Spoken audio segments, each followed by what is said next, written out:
Clerk, we are reporting out of closed session. We have one item, 4.1. Thank you, Mr. Mayor. Yes, Council reporting out of closed session. The motion is to receive the report. Mover.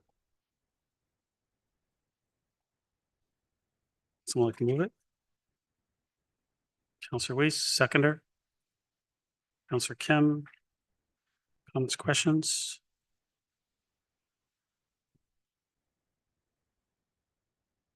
Call the vote. All those in favor? Oh, sorry, recorded vote. Thank you, Mr. Mayor. Recorded vote has been requested Thank you, for the only item of council reporting out of closed session. Councillor Thompson, how do you vote?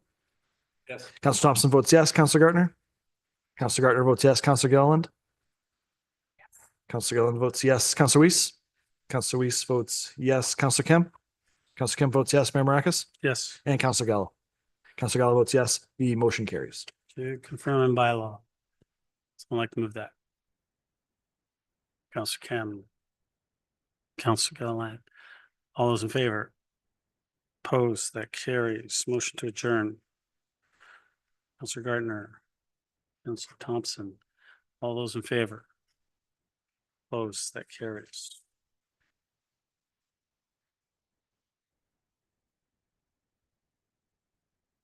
Clerk time 7:01. I'm going to call this committee of the whole meeting to order. Town of Aurora acknowledges that the Anishinaabe lands on which we live and work are the traditional and treaty territory of the Chippewas of Georgina Island, as well as many other nations whose presence here continues to this day. As the closest First Nation community to Aurora, we recognize the special relationship the Chippewas have with the lands and waters of this territory. They are the water protectors and environmental stewards of these lands, and as a municipality, we join them in these responsibilities. We further acknowledge that Aurora is part of the treaty lands of the Mississaugas and Chippewas recognized through Treaty Number 13, as well as the Williams Treaties of 1923. Shared understanding of the rich cultural heritage that has existed for centuries and how our collective past brought us to where we are today will help us walk together into a better future. I get a motion to approve the agenda. Councillor Gilliland, Councillor Thompson. Before I call the vote, Council, we do have a busy agenda. As my two member motions aren't pressing, I don't mind if we defer them straight to council. I don't think that they're big issues. I think we can just deal with them straight at council. If everyone's okay with that, if I could ask someone to defer those two. My two member motions. We'll just go straight to council. So we'll deal with that. Okay. Someone like to defer that? Seconder? Councillor Gilliland, thank you. All those in favor?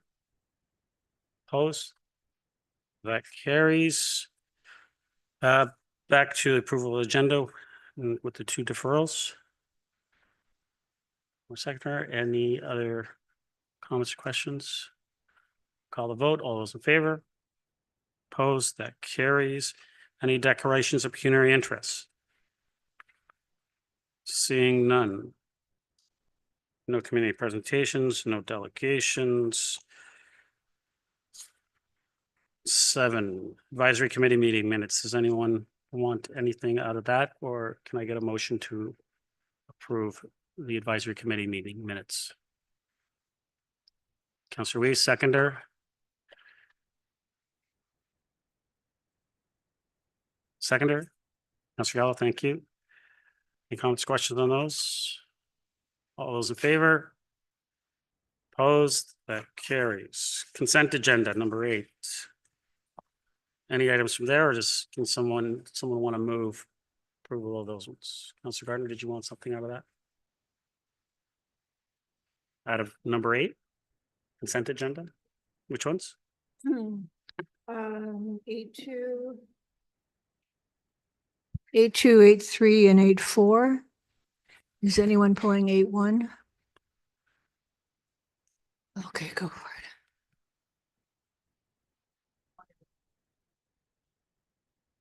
it. 8.1, okay. All right. 8.1. Councillor Gilliland, do you want to move it? Seconder? Seconder? Pardon?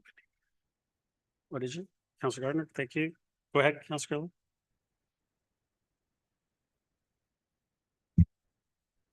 Thank you. It was really interesting to see the accomplishments of the grant program. So I was really excited to see that there was some great use from that. And I know that we did make some hires to accommodate some of the hard work involved in order to get some of that funding for the great initiatives.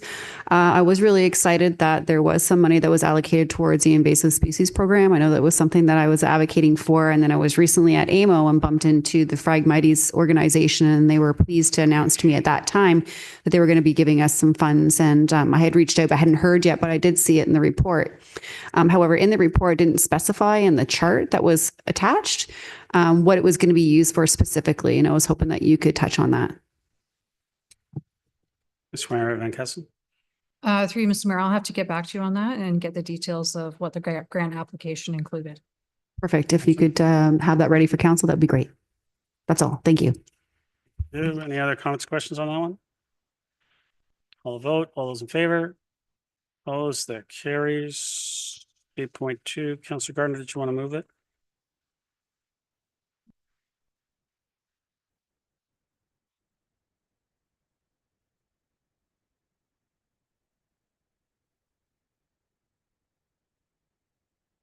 Eight point two is the 2024 year-end development charges statement. Info report, so it's to receive. Yes, thank you. Seconder? Mr. Gallo, Councillor Gardner, go ahead. It's was a good report. Thank you very much. When we did the 2024 budget, did we know at that point that there were changes the province was making or had made? I guess through Mr. Mayor to Ms. Mary Van Kessel.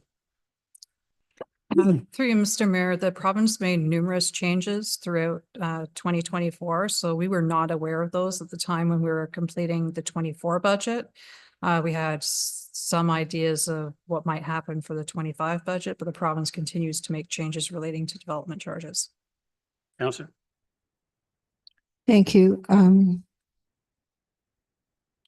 it says developers are committed to construct 7.01 million of development charge eligible projects as of December 31st. Is that a question for Mr. Muno to know where we are with that? You repeat the question, Councillor. Thank you. Developers have committed to construct $7.1 million worth of eligible projects. It says on the town's behalf as of the end of December 2024. Do you have any idea where we are in that? Or perhaps that's in your other report on the agenda? Mr. Romano. Through you, Mr. Mayor, I don't have the details, but I would imagine that that relates to any planning approvals where there are conditions where they're required, developers are required to construct, new roads or any external services. So I'll probably have to report back to council with respect to, what's been constructed to date and what still has to be done. Great. Thank you very much. Anything else? It also says that the town collected a total of 6.29 million in new development charge revenues, well under the 16.9 million annual average projected by the town's DC study. Can you talk to that? It's almost 2/3 of the projects that aren't being undertaken. Ms. Mary Van Kessel. Through you, Mr. Mayor. So that comes through a combination of things. One of them is the economy and how many developments are coming forward. Part of it is also related to the legislative changes that the province made as well, because they have given out more exemptions or discounts on DCs, which reduces the revenue that we collect. Councillor. So again, that goes back to, we just didn't know that in 2024 when we did the budget. Ms. Mary Van Kessel. Through you, Mr. Mayor, when we did the budget for 2024, we do take a look at what's included in the development charge study, and we did do a DC revenue forecast, and that forecast was lower than what was expected in the study because we were expecting growth to be slower. but the results were less than what we were expecting. Councillor, Thank you. Not, not good news. Thank you. anything else? No, thanks. Councillor Thompson? Thank you. Through you to Mrs. Wainwright and Council. I apologize for not sending this question in advance, so you may not have the answer handy, but if you could follow up, it's great. I too was interested in the fact that we only collected 6.29 million in new DC revenues compared to what the study had projected. But now that we're well underway in 2025, it's September, are you able to provide us sort of a, I guess, if we look at year to date, or at least to the end of June, how we're tracking in terms of DCs collected versus what we would have, what was proposed? Maybe you can come back to that, because I think, there's a study, there's a report later we'll reference as well, I'm sure. But, there's a disturbing trend that we are projecting, we're receiving less actual DCs than we've projected all along. And I got to think that 25 is probably echoing 2024. But if you want to come back and confirm, that's fine. Mr. Wainwright and Council. Through you, Mr. Mayor, so I can come back and confirm the amount, but we are expecting DCs to slow in the report that's on this agenda later on. We do speak to the fact that our DC revenue forecast is down, particularly for the next few years because of the changes to legislation, including deferrals and the delay in collecting development charges to occupancy. Councillor. And when we get to Bill 17, I had a follow-up question because I know you had projected essentially, a 1/3 loss in DCs, and we'll wait for them to get into more detail. Any other comments or questions? Call the vote. All those in favor? Opposed? That carries. 8.3, Councillor Gardner, did you want to move this one to receive? Thank you. Seconder? Councillor Gilliland, go ahead, Councillor Gardner. My question follows on the same line. It's building permits are way down. But the report says residential dwelling units, and with respect to being issued, does that mean when people actually are able to move into their, through Mr. Mayor, people are actually able to move into their homes? Mr. Romano? Through you, Mr. Mayor. So, I mean, the first step is when we reference permits being issued, that means, permits have been applied for. We've issued a permit. Construction has begun. Occupancy comes at a later date. But if you're referencing a section in the report that says building permits being issued, that's at the time where the developer can commence construction. But occupancy for the resident would occur down the road 6 months, a year later. Thank you. I could have made this more simple.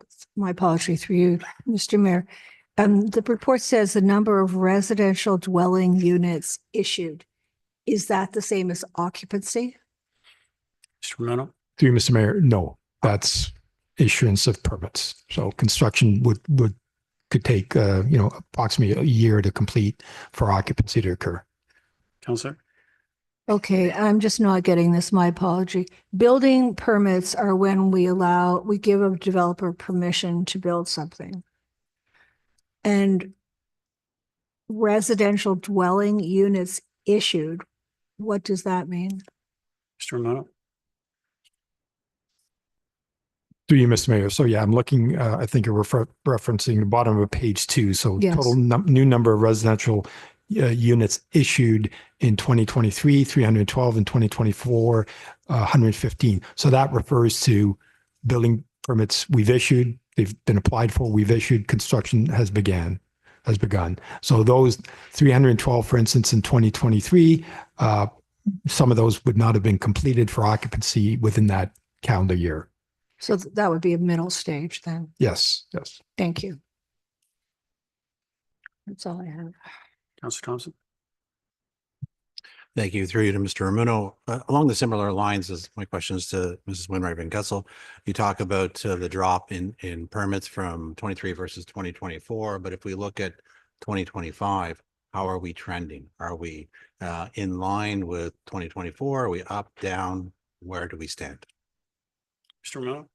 Through you, Mr. Mayor. So yeah, asked for that information from our CBO, and we're to the end of August in 2025. We're essentially where we were in to August of 2024 with respect to the number of permits that we issued. So we're online to perhaps even exceed number of permits in 2025 compared to 2024. And the other difference in 2025 is that our revenues may be a little higher because we've issued permits for a couple of larger projects in town. For instance, one in particular is the new seniors home, seniors building on Mavernack, and the new Hyundai dealership as well. Councillor. Thank you. And it's good to hear that we're slightly up versus last year. I assume then we're still down though compared to 2023, considering that there was a significant gap between those 2 years. And so I guess my question through you to Mr. Ramuno is that as we've gone into the planning phase for the budget for 2026, what's your outlook looking for permits? Are you trying to keep in line with what 2025 is? Do you think we'll get back to, I don't know, 2023 levels? What at this point do you feel is the outlook? Because I mean, at the end of the day, it's an important source of revenue for us. No. So, Mr. Mayor, I mean, that's always a tough one considering the state of sort of the economy and the activity in the building industry. But talking to a number of different builders, I mean, my opinion is I think we may see things picking up next year. And we've got a couple large projects, such as the one building on Bursey. They are adamant that they're going to get in the ground, if not this year, early 2026. And so we issue a permit for one of those projects. We're talking, even if it's phase 1, 300 units. Councillor. Thank you. Gilliland. Thank you. I just wanted some clarity of hearing some conversation around the table, which was similar to what I was asking. Through Mr. Mayor to Mr. Ramuno.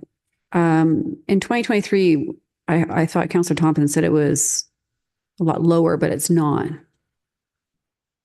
Right. Okay. That's what I was misunderstanding. So it was 312 units in 2023 and only 112 units in 2024, because I heard you also say 150. So is there two different data points that we're referencing here? No. Through you, Mr. Mayor. So no, the report refers to 312 new residential permits being issued in 2023, 115 in 24, and for so far in 2025. I'm sorry, I'm looking at, there's a chart, page 58 of the report, and maybe I'm missing something. I don't have those same numbers unless I'm looking at the wrong. Page is that? Page 58 of 392. Page is on. So it's colored graphs. Oh, okay. Yeah. Right. Total residential units based from January to December. So are those numbers different? Two different data points? Mr. Mayor, no, those are correct. So 312 for 2023. And yeah, so this graph says 112 for 2024, but the report says 115. So that could be a typo. But yeah, there's no question 21, 22, and 23 were pretty strong years. And there's a significant dip in 24 and similar in 25 as well. Okay, just wanted to clarify. Thank you. I think everything's been said that needs to be said, and we're all pretty, I don't want to say shocked. I don't think we're shocked, but it's pretty disappointing that only 112 units. Thanks. Councillor Kemp. Thank you, Mr. Mayor. Along the same lines regarding the building permits through you, Mr. Mayor, to Mr. Ramuno, it's been about 3 months since the effective legislation came into royal assent. Has there been any conversations between you and your colleagues or builders themselves regarding the impact of DC deferrals have in terms of them coming to the table and putting out applying for the building permits earlier, and therefore being able to be more predictive in terms of how much building permit revenue we can anticipate for 26? Mr. Romano?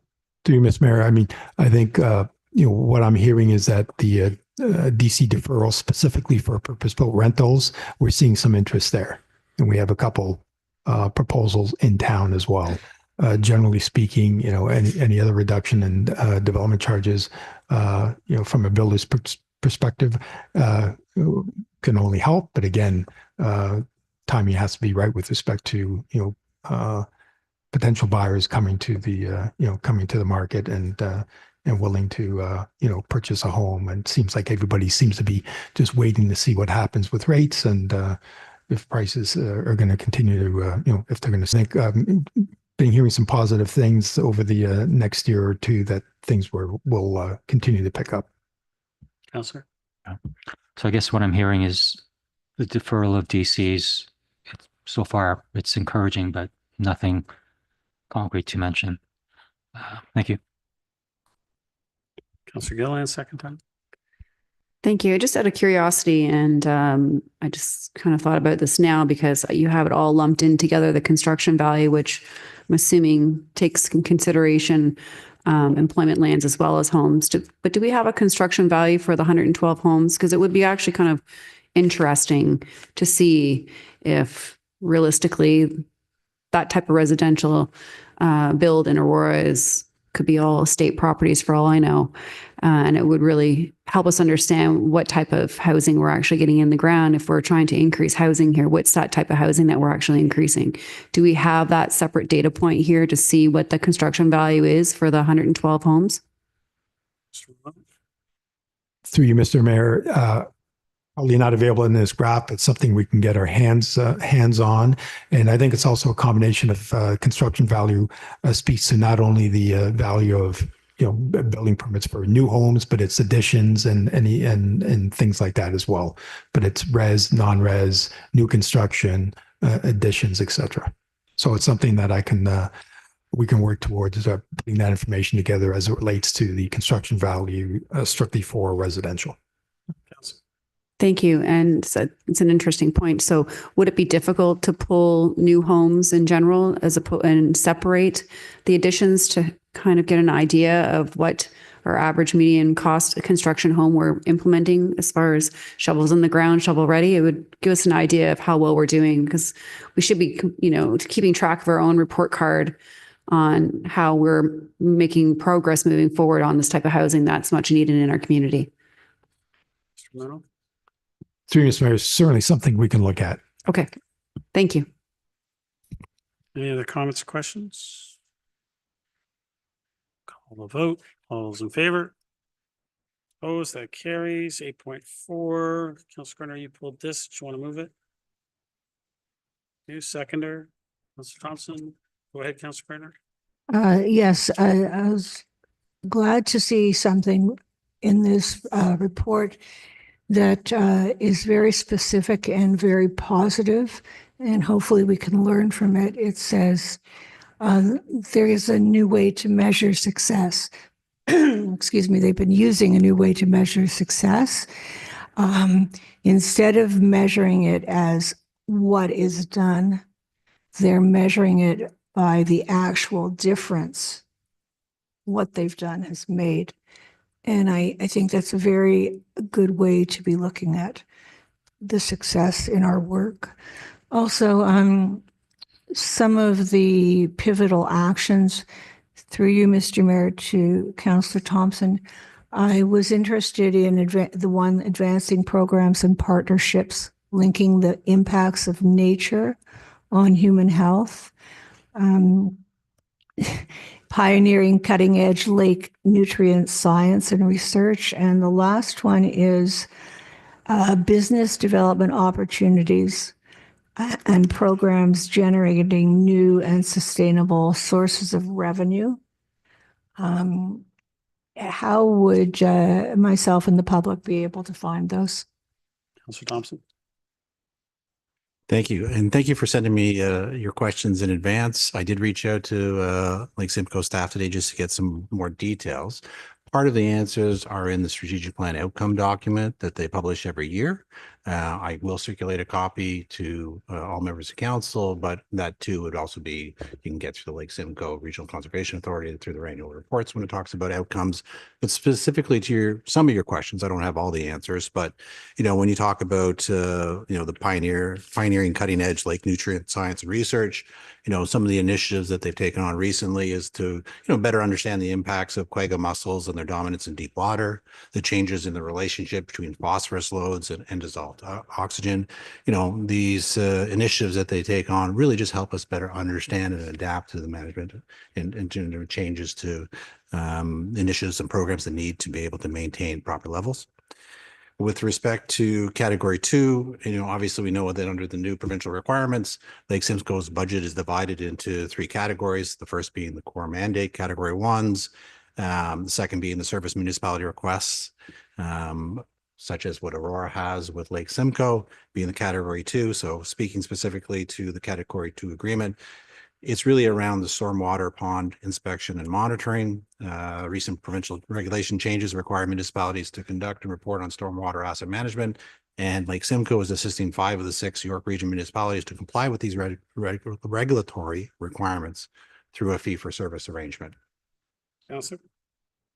So the more information I'll get, I'll certainly pass it along to you and any other members of council that are interested. Councillor?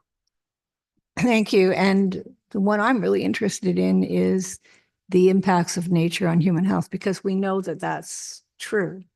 But I didn't know that Lake Simcoe was studying it. Thank you very much. I appreciate that.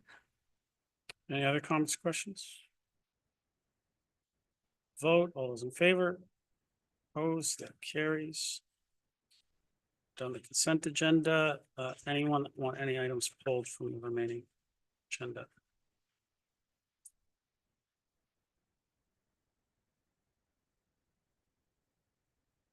Ms. Gilliland? Yeah, I'd like, I think we need to speak to all the items on the agenda, to be quite honest. I have a question for every item on the agenda. Percent. Okay, I will pull then 9.1, 9.2, 11.2. I'm sure other people want to pull some stuff, so I'll wait. And definitely 13.1. Are we also pulling motions as well? Okay, and I'll pull all my motions.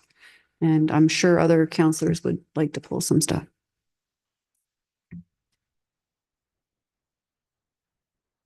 Ms. Gardner? Thank you, Mr. Mayor. I'm 11.1. I'm not sure. Was 11.3 pulled? No. See what that? Yes, please. And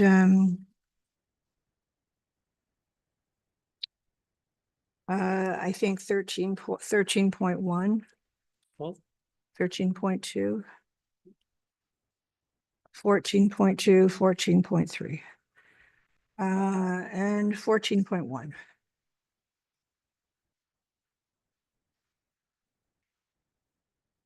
Those?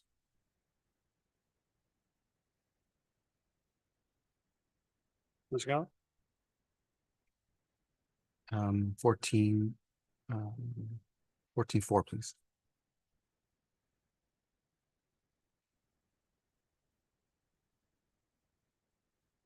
Any others? It's not all in yet. No, it's not. Regional report.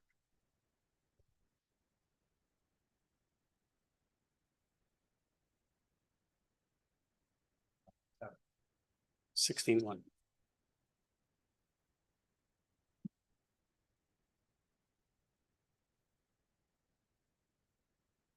It's 161. Can I get a motion to approve 16.1? Moved by Councillor Thompson, second. Mr. Gallo, all those in favor? Opposed, that carries. 9.1, Councillor Gilliland, you pulled this, or you want to move it? Seconder? Seconder. Councillor Gall. Go ahead, Councillor Gall. Thank you. I'm glad we got an opportunity to see the breakdown on this. As much as it's, the intent of it is great and so forth, obviously we want to understand the cost moving forward. This kind of was sprung on us at the last minute. We didn't really quite know about it until, at least I didn't know about it until I saw a post about it. But I was really curious about the soft cost integration and breakdown because I didn't see anything on that. It was almost close to $35,000, which covers the hard costs only, but not the soft costs, which could add perhaps up to 20 to 50% over and above that, just on the true expenses, for instance, staff hours, event coordination, promotional flyers, social media, all sorts of stuff that hasn't been itemized here. And we don't really know how it would affect the recreation budget. And I did notice in the Finance Committee interim report that the community services did show a deficit of $23,000. So I didn't know how that affected things. So what is the estimated value of the soft costs that you believe and how they were allocated, and will it be included in the year-end recreational financials? Maria Venkes. Ms. McDougall? Oh, sorry, Ms. McDougall. I apologize. Okay. Through you, Mr. Mayor, certainly the soft costs generally are the staffing costs for the delivery of the service. Staff costs are covered currently through the operating budget. So it's not additional costs for staff to attend. It would be part of their general salary. Therefore, as far as capture, it is captured in the recreation and or community services operating budget. As far as coverage for these costs within the recreation services budget itself, there was room within that. That's how the analysis was done to cover the costs for this initiative. They were streaming a surplus in their particular division. Councillor. Appreciate that. I'd still like to kind of understand where they obviously we're taking them away from something and putting them somewhere. So it'd be interesting to know what that around soft cost would be on that particular event. As far as the event in general, just talking about the return of investment and the community impacts and the metrics of that. Attendance did fluctuate a lot, and obviously for various reasons. And it did foster some community spirit, which is great. But we didn't really understand what the feedback was. We don't know if it was the same people that were attending. It could have been the same, 50 to 80 people that came. I think it fluctuated from 50 to 180 people that attended. Were these people that were specifically tied to the athlete themselves and family? I'm really not sure who that actually targeted. I'm just trying to really justify, obviously the overall costs, because it was a pretty big bill, about $5,000 per viewing. So was there any post-event surveys done or any analytics or anything to get any metrics on that? Through Mr. Mayor, I could ask staff if they've done any specifics about who attended. I believe it did fluctuate, as noted, numbers fluctuated. As far as attendees go, I don't know if they can be that specific. It wasn't a type of a ticketed event. Other outdoor events aren't managed that way. The repeats could be similar to repeat attendees at concerts in the park, how they were handled. So the repeats, it's unfortunate to hone in on just that number and knowing that it was the same 50 people or if it was the same 100 people. Ultimately, it is a community service that we were looking at. It certainly is a situation where we're learning from it. We will be taking this information as knowledge to go forward. We have done these watch parties in the past, in previous years. The Olympics, we've done a couple. Whenever they're, in particular, when there's an Aurora resident that would be participating. Stanley Cup event we did in the middle of the year.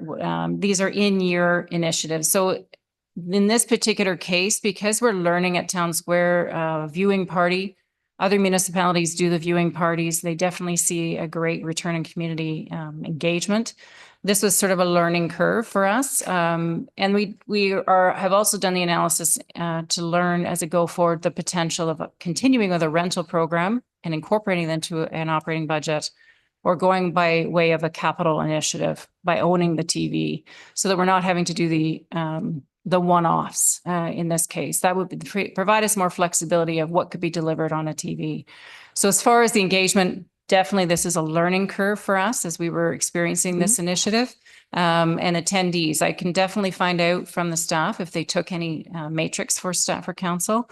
I know we do have some testimonials about the engagement, and it was very well received for those that were in attendance. They were excited, in particular in this case, that it was basketball, because it's not one that has received that kind of recognition. Other municipalities have honed in on the hockey. So it was nice for basketball to be center of attention for a change. I know that was a certain comment we received, but I can find out more for certainly regarding feedback. Councillor. Thank you. And I do appreciate this is a learning curve. Just optically on the outside, my own personal observations, I found it was very expensive on a per person basis. I felt it did cost a lot just for the metrics based on what's in the report today. If this is something that we want to move forward, I certainly think that I would want council involved in knowing whether or not we want to move forward with spending that type of money moving forward. Now that we have this data point, my other big concern, and I've heard this from other businesses in town, was about taking away or driving business away from the local bars and the pubs in that area, especially coming out of COVID. There's still businesses that in fact, I talked to today that are still struggling to pay back their debt loans from the recovery. And in fact, had said that the average small business owner is $125,000 still in debt from COVID, and really rely on playoff season to attract people to come into their establishment. And I didn't feel that there was any data points here to see if we actually attracted people to the downtown, and are we actually taking away from our downtown core. And I certainly want to be very sensitive to that, and knowing that if we are going to be putting on certain parties or certain events and so forth, that we're not actually detracting businesses from our downtown core businesses there that already need that type of business. So is there some sort of impact study or anything that you could provide, whether it's before presenting another watch party, like what moving forward? Is council going to have an opportunity to see whether or not this is something you want to continue doing before it happens again? If we're to, I would certainly think if we were to do through Mr. Mayor, if we were to do a rental version, I would suggest that's a program, because it's an impact on the operating budget as a go forward. That definitely is a program I would take and bring to council, because it's a much more significant impact.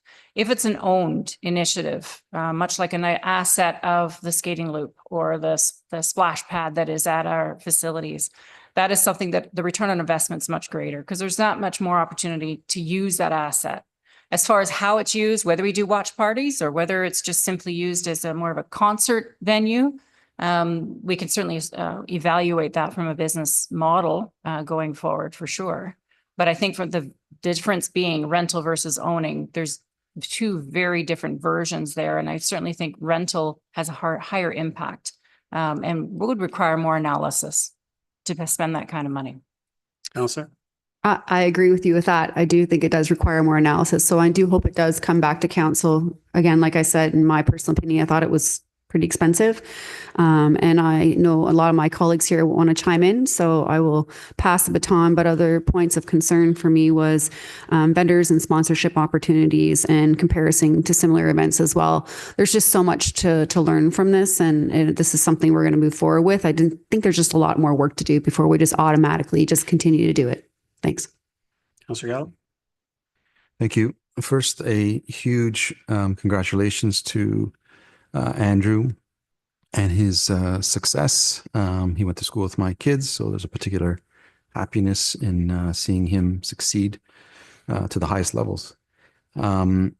Just to follow up on Councillor Gilliland in terms of backing up and better understanding the impetus of this, and I'm not weighing whether it was a good idea or not a good idea. I'm just trying to understand the process. Where did the idea of this originate, and how was the decision making made? Through you, Mr. Mayor. Through you, Mr. Mayor, our sport development consultant, a specialist that we have, Haley Jones, part of her responsibility is to implement the sport plan and sport tourism strategy. In doing so, some of those recommendations are to look at initiatives that enhance that community spirit, the Canadian community spirit within our own residents, especially if there is a resident involved and engaged in an international or national competition. So with that, we had started the analysis of looking at the NBA finals once we realized, and of course we didn't realize till further down into the actual season, that Indiana Pacers was going to actually make it that far. The initial start was an estimate on possibly 4 games, because we knew that at bare minimum, there'd be a minimum of 4 games. Obviously, we want to hope that he makes it all the way to, or they make it all the way to the 7th game and win. But the budget was estimated initially with 4 games when we did our initial review, with the projection of the full 7 to know that it was capable. When we did that, we looked at that time, the existing operating budget to determine if there was space and room based on additional revenues or cost savings that would incur through the operating budget, to know that there would be room to cover this expense. In that as well, conversations with our treasurer and our CAO to verify this was an acceptable process and program to move forward to get that consensus. That being said, when we got the go button, staff proceeded and initiated with the contract of the 4 initial games. From there, we just watched every game, determined if there would be another game. And I think that's, if there's any further, I'm happy to answer, but I think that's the initial review and process. So just to clarify, it was a staff initiative. It wasn't from the public. It wasn't from any council member. It was a staff initiative. Through you, Mr. Mayor. Through Mr. Mayor, certainly there was conversation within the sports community with our staff member, the YMBA program and others that were eager, now knowing and pointing out the fact that we had an Aurora resident that would be heading to the finals, and looking for ways that we could consider something of this nature. Obviously, the rumor, the chatter is that the NHL has these types of experiences. So it'd be great if we could celebrate one of our own at that level. And so, yes, it came from the public, but it's supported by staff when they recognized it was aligned with the sports plan and sports tourism strategies. Councillor? And just a little clarity on the approval process. Was it done through the CAO's office? Is it a delegated authority? How did that come about? Through Mr. Mayor. Through Mr. Mayor, with this analysis, certainly it comes to me firstly to review as a department head to understand the budgets within our operating budget, to know if there would be room. Based on my comfort to know that there would be, it was a discussion that I had with the treasurer, and then finally to ensure with the CAO that it was acceptable to proceed. Councillor? Okay, and just on that note, that analysis would have been done obviously prior to the games when you made that decision, and it does say in the report, and I know you've said it, that in the case of the proposed NBA watch party events, staff's financial evaluation included a review of the 2025 budget actuals and future plans, which determined that these events costs could be accommodated within the existing recreational operating budget. Just for clarity, we have a report on the agenda, interim forecast update. That's as of April. So staff would have been aware of this report, I assume. And in that report, it does say that under community services is forecasting a $23,500 deficit on a net operating budget of $13 million. And the key contributors are related to postage and contract services. So maybe you can connect the dots through you, Mr. Mayor, of why the April interim report says the department has a deficit of 23,000, yet the report regarding this states that there was room and you were comfortable to move forward with this project. Through you, Mr. Mayor, certainly I can understand the confusion. When the analysis was done and that forecast goes forward, the operating budget in this case, and it mentions and highlights the postage, the overage of the postage. The postage is actually applicable to other departments and the costs that incurred and are covered under other departments. Postage being for planning documents and projects through capital, through engineering. So with the cost transfer to those other departments as appropriate, it does leave the recreation department or the recreation division with its surplus. Subsequently, again, that's why I verified this information with the treasurer to ensure that I had the ability to move forward. Council. So what, through you, Mr. Mayor, what was the surplus at the time, if you did those transfers? What was the surplus at the time when you analyzed it, when you did those transfers? And I guess I'll ask that question when the report comes of why it doesn't indicate that. Through Mr. Mayor, offhand, I'm not sure I could land on a number for you. I knew I had the room to do approximately 35,000, but I don't have an exact number for you. Councillor. Okay, thank you. I'll ask why that information isn't part of the other report when it comes up. Councillor Weiss. Thank you, and I appreciate the comments made by all of the colleagues, particular around the numbers, because I've always asked about metrics here, and when we're trying to establish a borderline or a baseline, I think it's really important.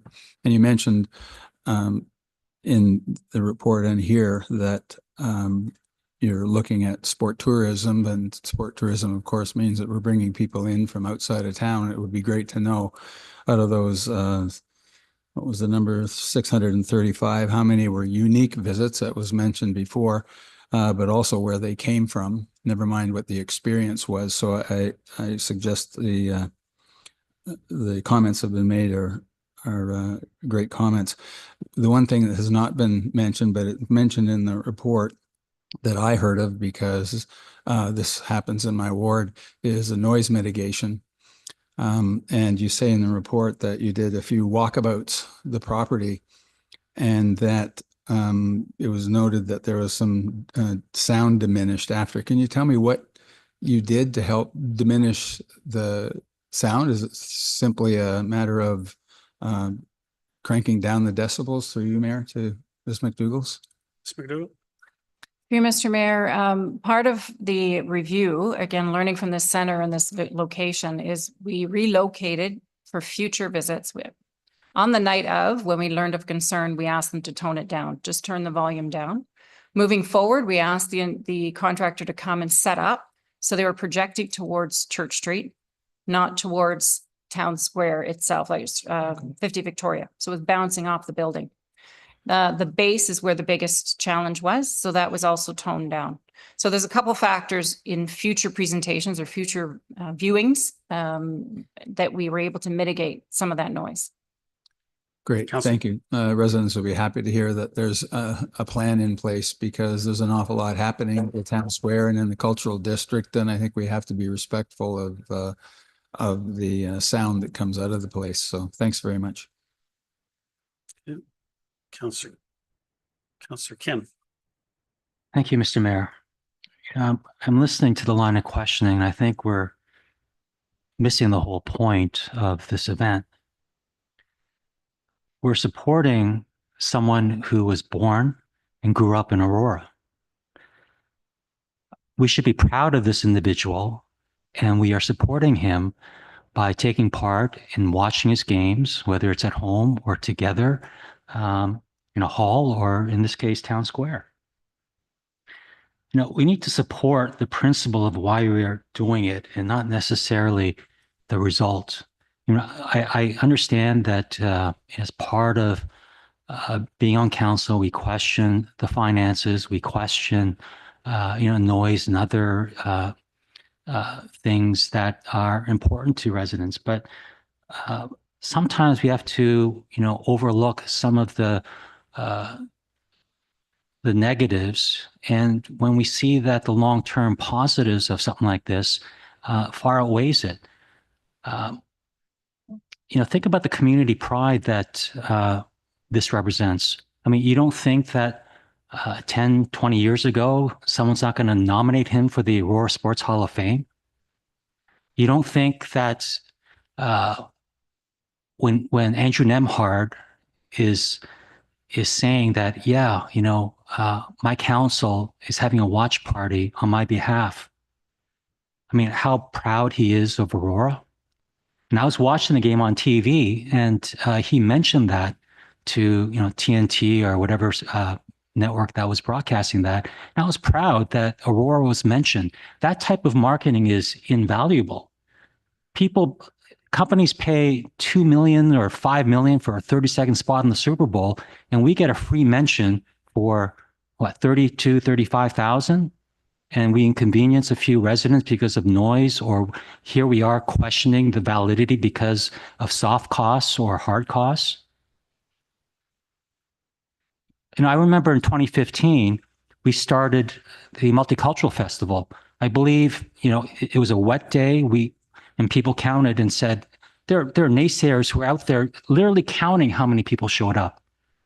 There was but less than 150 people. And after that event, those people said, well, we only had 150 people.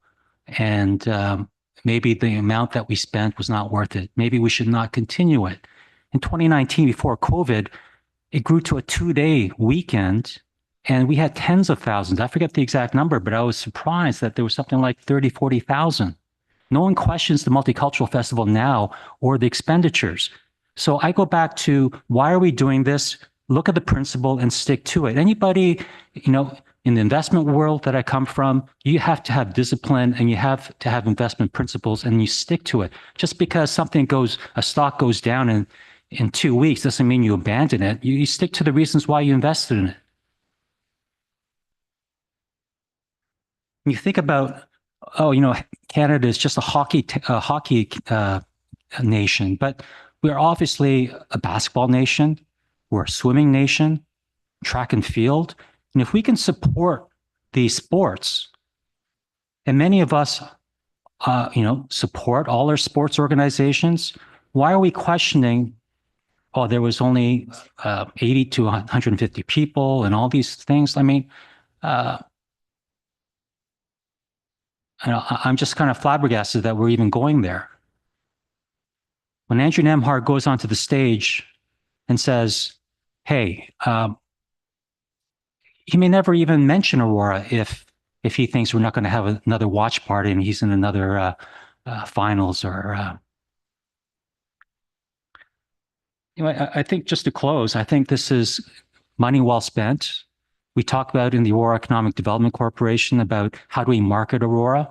Well, I would submit to you that Andrew Nemhart is probably the best marketing and business representative for Aurora at this time. And, if we have another watch party next year and we're fortunate that he makes it to the finals, Aurora born, I'd be proudly in support. Thank you. Thank you. Councillor Gardner. Thank you. That was a nice speech, Councillor Kim. We should be questioning this and studying it for the future because we're spending taxpayers' money and we're accountable to them. And all of these questions are valid, in my opinion. Also, we have a place in our reports for how it fits in with the strategic plan. The one given here was the goal of supporting an exceptional quality of life for all. There are probably many people in this town who might have found this spend of money very interesting and not at all of any importance to them. It doesn't mean we shouldn't do these things, but we should do them with a process and we should have guidelines. And we should be asking these questions. Thank you. Councillor Gilliland, second time. Thank you. I was going to say similar comments to Councillor Gartner. Thank you. I didn't realize I was going to get schooled from my fellow council colleague about asking questions about a budget item that the taxpayers have paid over $35,000 for these watch parties. And yes, it is our job to question these things. And I think as Mayor Maraxa said, it is the people's budget. And if we're going to scrutinize over everything, let's scrutinize over everything, because a lot of the times people around this council table pick and choose what they want to scrutinize. As far as I'm concerned, anything that's on the agenda, I'm going to ask questions. And there are missing loops. Nobody around this council table, nobody said anything negative about Andrew. We are all proud of Andrew. We're proud of all the athletes in Aurora. But we're also proud of our own residents, whether athletes or not, as well as our own small businesses that are trying to survive, and our taxpayers. So it is our duty to ask questions, and there's nothing wrong with that. And I am making no apologies for asking these questions. The fact that Andrew did a shout out to Aurora, that's great. He was born here. That's fantastic. And honestly, he probably should. And I'm sure he's compensated very well on an annual basis. Go look it up. I'm sure he's doing fine. And it's great for Aurora that we have these wonderful athletes. And make no mistake, I hope that there's more that come out of Aurora, and we're going to be equally as proud. But I'm not going to sit here and not question things, especially on events that just come out of nowhere without council knowledge of these events happening. And yes, we want to know, how much does this cost? It's $5,000 a show. And if it was on a per person basis, why would we not want to at least find out that data? That is what this report is for. And moving forward, if we're going to have more events, we should be spending responsibly. And I do recall we had other events that occurred that didn't exactly do as well. We had to make adjustments, and it's learning and it's moving forward. Did this event work? Do we want to continue doing this? That is why we're having this conversation around the table. And I am not going to apologize for asking those questions. Any other comments or questions?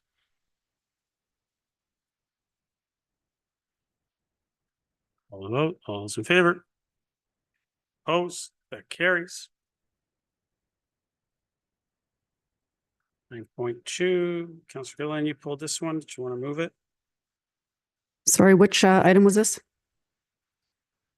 9.2. Yep. Yeah, I'll pull up for discussion. Yes, please. Seconder. Councillor Weiss. Go ahead, Councillor. Just give me a moment, please. I'm just a little upset right now.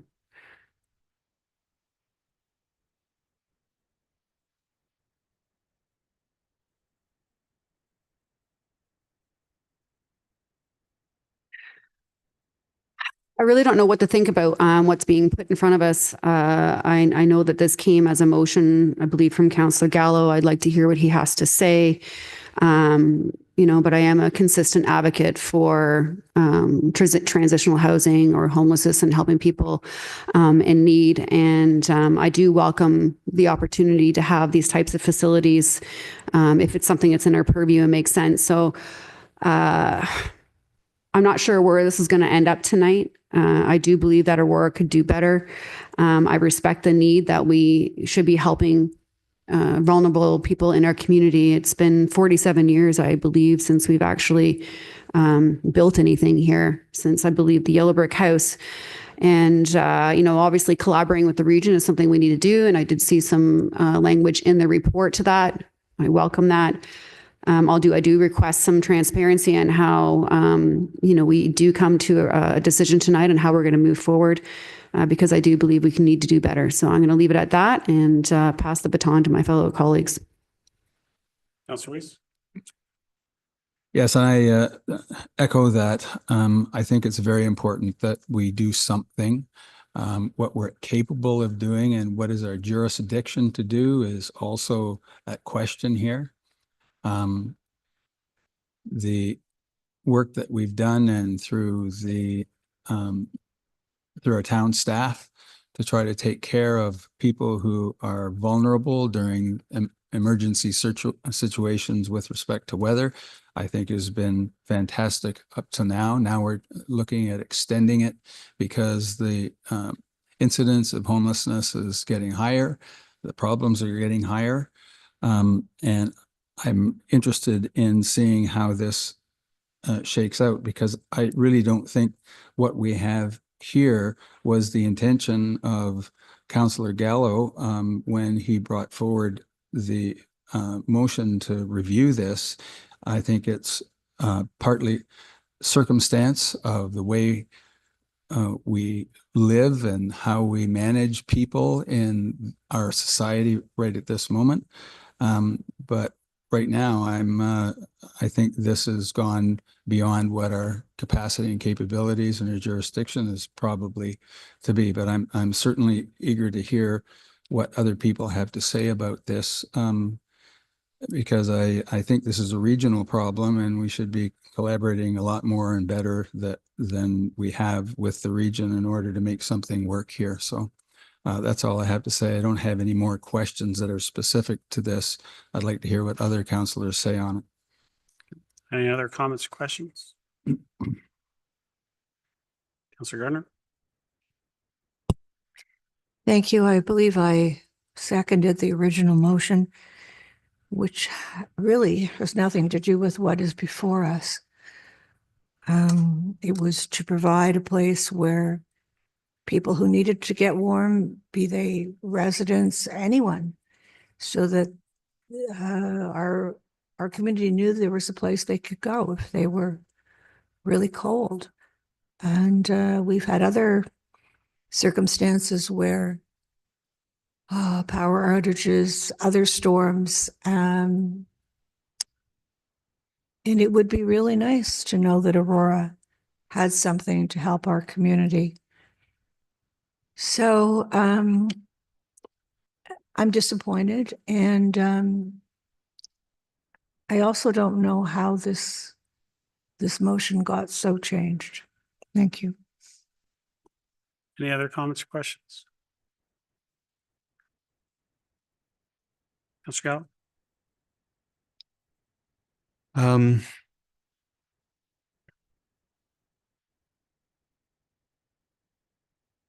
I'm hesitating because I'm trying to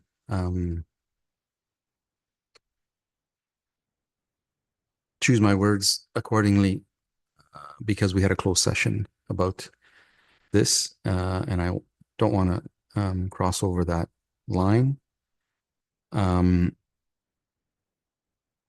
The general intent of my motion was to house anyone who needs it when there's extreme cold weather.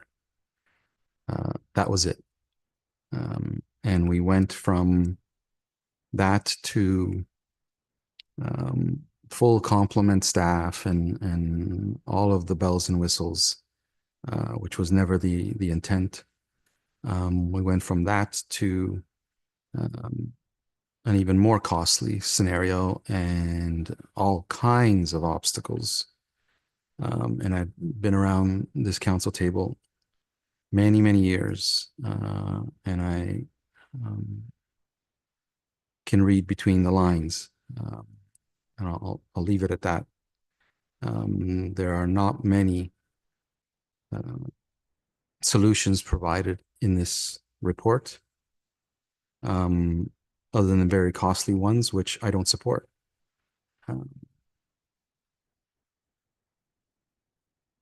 That being said, I could, and I spent a lot of time on this report, and I could probably criticize a lot of it and suggest that much of it is inconsistent and all kinds of other things. But I'm not sure that's the best way forward. So I'd like to amend the recommendation, that I'd like to put a time frame if the majority of council is willing to move forward on this. And the second recommendation there, that council directs staff to work with York Region on opportunities that support those experiencing or at risk of homelessness. It's very, very generic and does not even encompass what we were trying to accomplish. I would put a time frame on that. And in fact, the urgency is here. My intent when I originally done it months ago was to have a pilot project for this winter. And I'm still going to try to accomplish that. So I'd like to see all resources possible, if the majority of council is on board, to report back to this council on any outcomes, any suggestions, that meetings with York Region to accomplish this, come back to this council for the October cycle.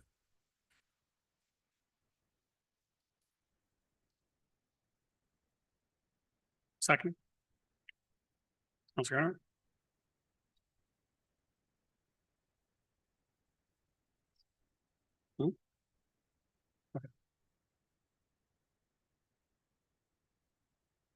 Any comments, questions to the amendment?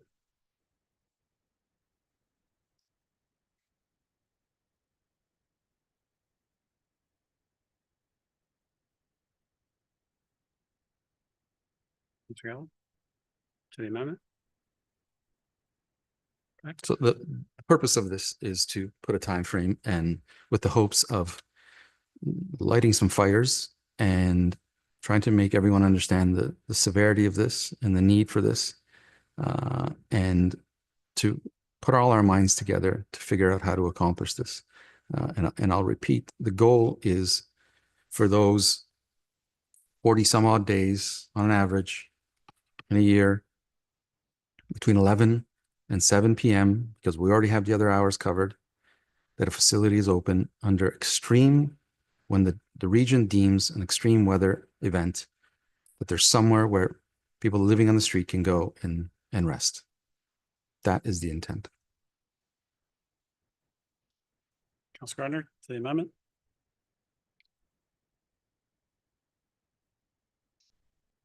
I'm fine with that. I was going to ask Councillor Gallo if he would make another amendment, but that's not on the floor. Any other comments to the amendment?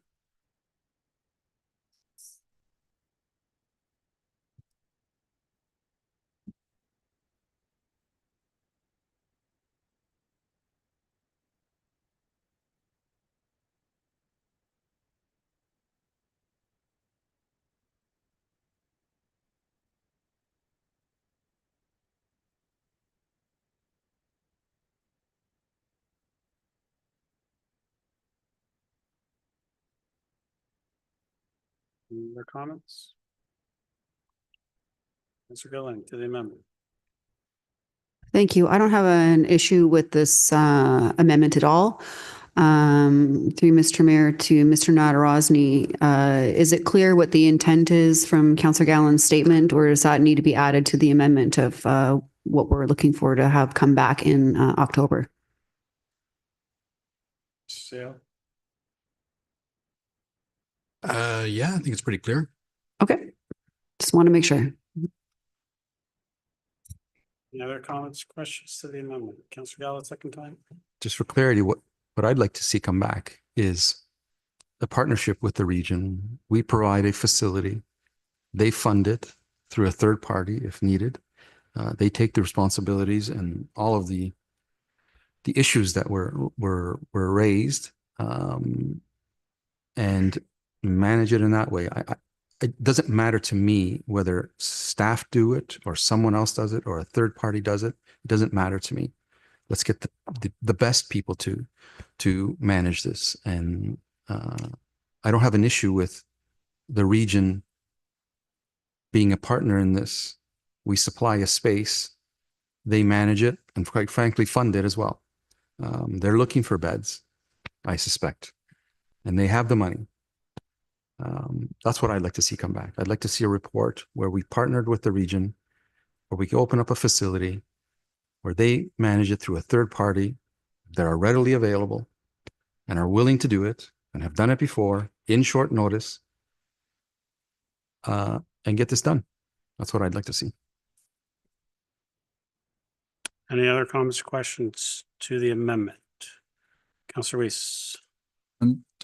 Just to Councillor Gallo, would this include the town entering into agreements for residual space that is available in this community and be responsible for renting that for the period of time that's necessary, but have the region whose jurisdiction this is to actually do that? would you said our facilities, and I'm wondering if we can extend it somewhat beyond our facilities to vacant properties that may be suitable for this type of thing through you, Mayor? So let me just get this straight. So now you're asking to build something. No, I said residual space. We said that's a vacant properties. vacant property. Yeah. So they would have to build. Building, sorry, not property. Okay, thank you. Built form. Thank you. Councillor? Yeah, I really don't care. As long as it gets done, doesn't matter if it's in our facility or another facility. And that's not for us to figure out at this table. But if it's not our facility, I'm perfectly fine with that. Yeah.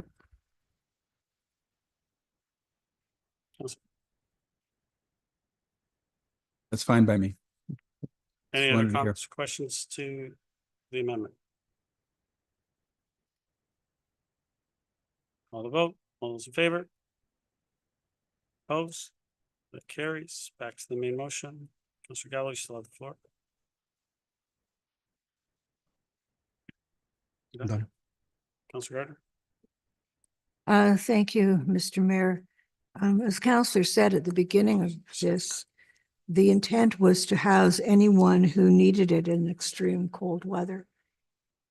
Would Councillor Gallo consider changing this motion so it reflects that?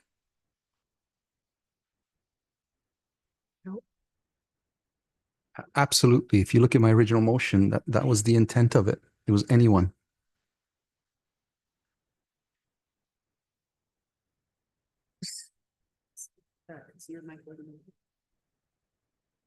Oh. I'd like to propose an amendment that the motion read as was the original intent, work with York Region to house anyone who needs it in extreme cold weather. Is that the intent? I mean, we didn't start off with people who were homeless or at risk. We just started off with anybody who needed help to be housed in extreme cold weather. And I think that's what the motion should say.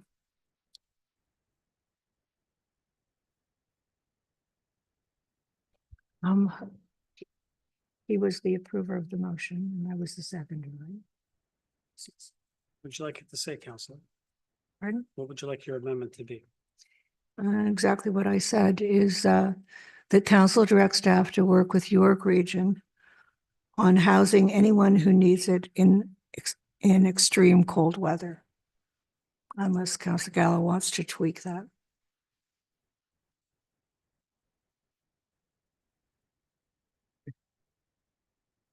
I can't hear you.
Yeah.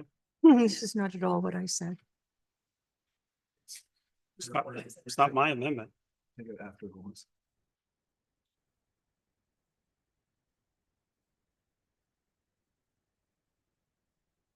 Sorry, I didn't think of it. Anyone, so it would be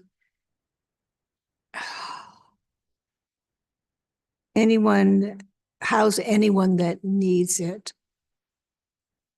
in extreme cold weather.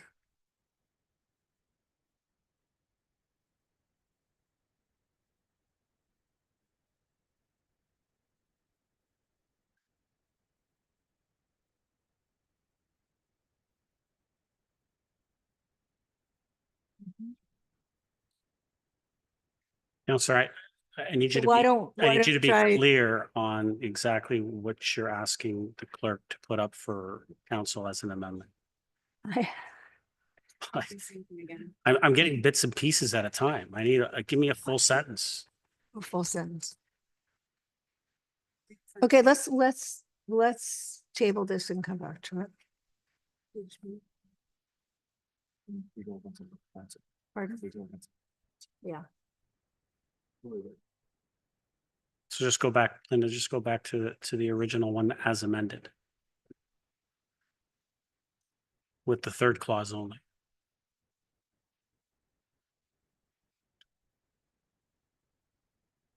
They're gonna work on it and bring something to council.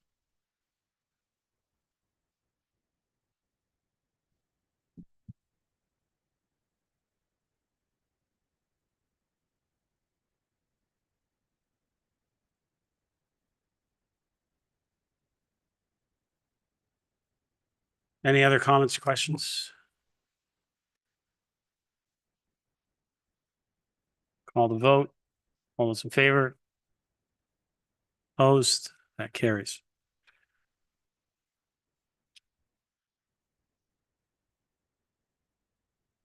Eleven point one, interim forecast update. Councillor Gardner, you pulled that one. Did you want to move it? 11.1, interim forecast update. Do you want to move it? Thank you. Seconder. Councillor Thompson. Go ahead, Councillor Gardner.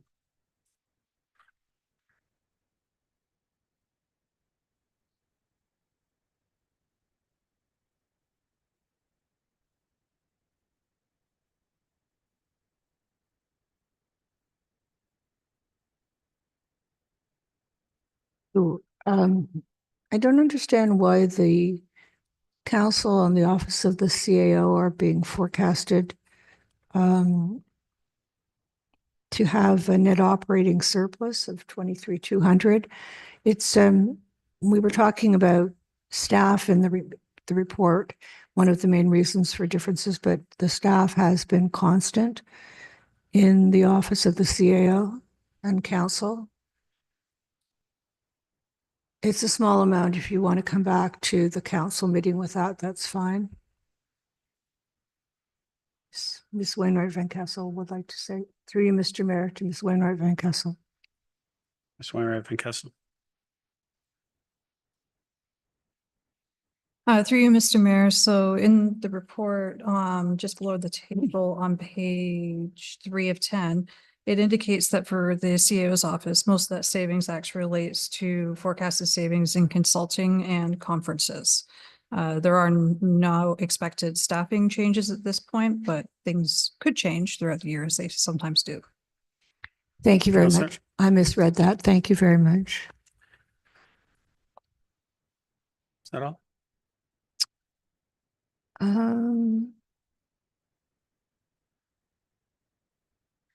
We thank you through Mr. Mayor to Ms. Van Kessel, Wainwright Van Kessel. We were talking earlier today, or I don't know if we were talking or we were texting, but the stormwater services, I found that it was strange. It would be in a deficit because it does say in the report that this is not something that is variable. It's a flat rate. It's not affected by the weather.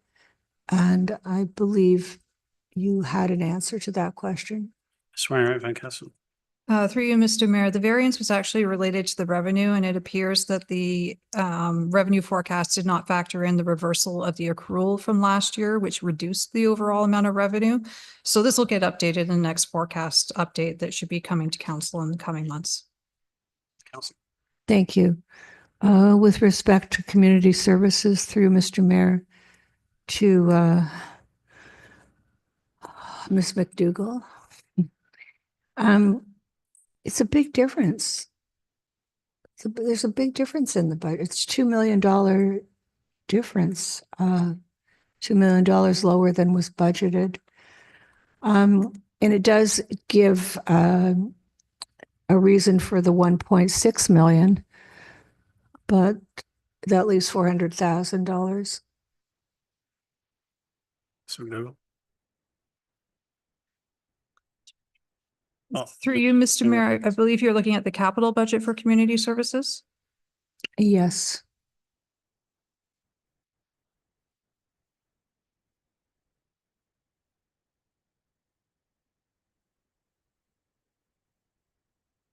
Sorry, through Mr. Mayor, would you mind, Councillor Gardner, repeating your question? I apologize. I'm scrolling as I'm trying to find where you're Of at. course, it's on page 7 under community services.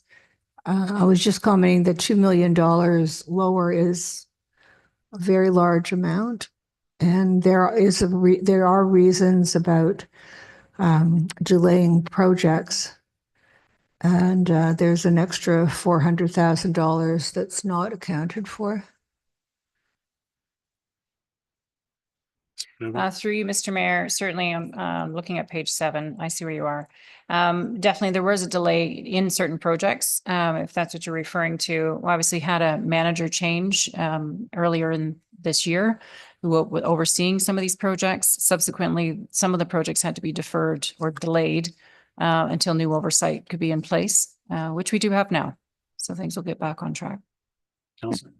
Excellent. Planning and development services, 21.8 million lower than was planned. Is that through you, Mr. Mayor, to Mr. Murno? Have we discussed? I'm sorry, I'm on page 7, planning and development services.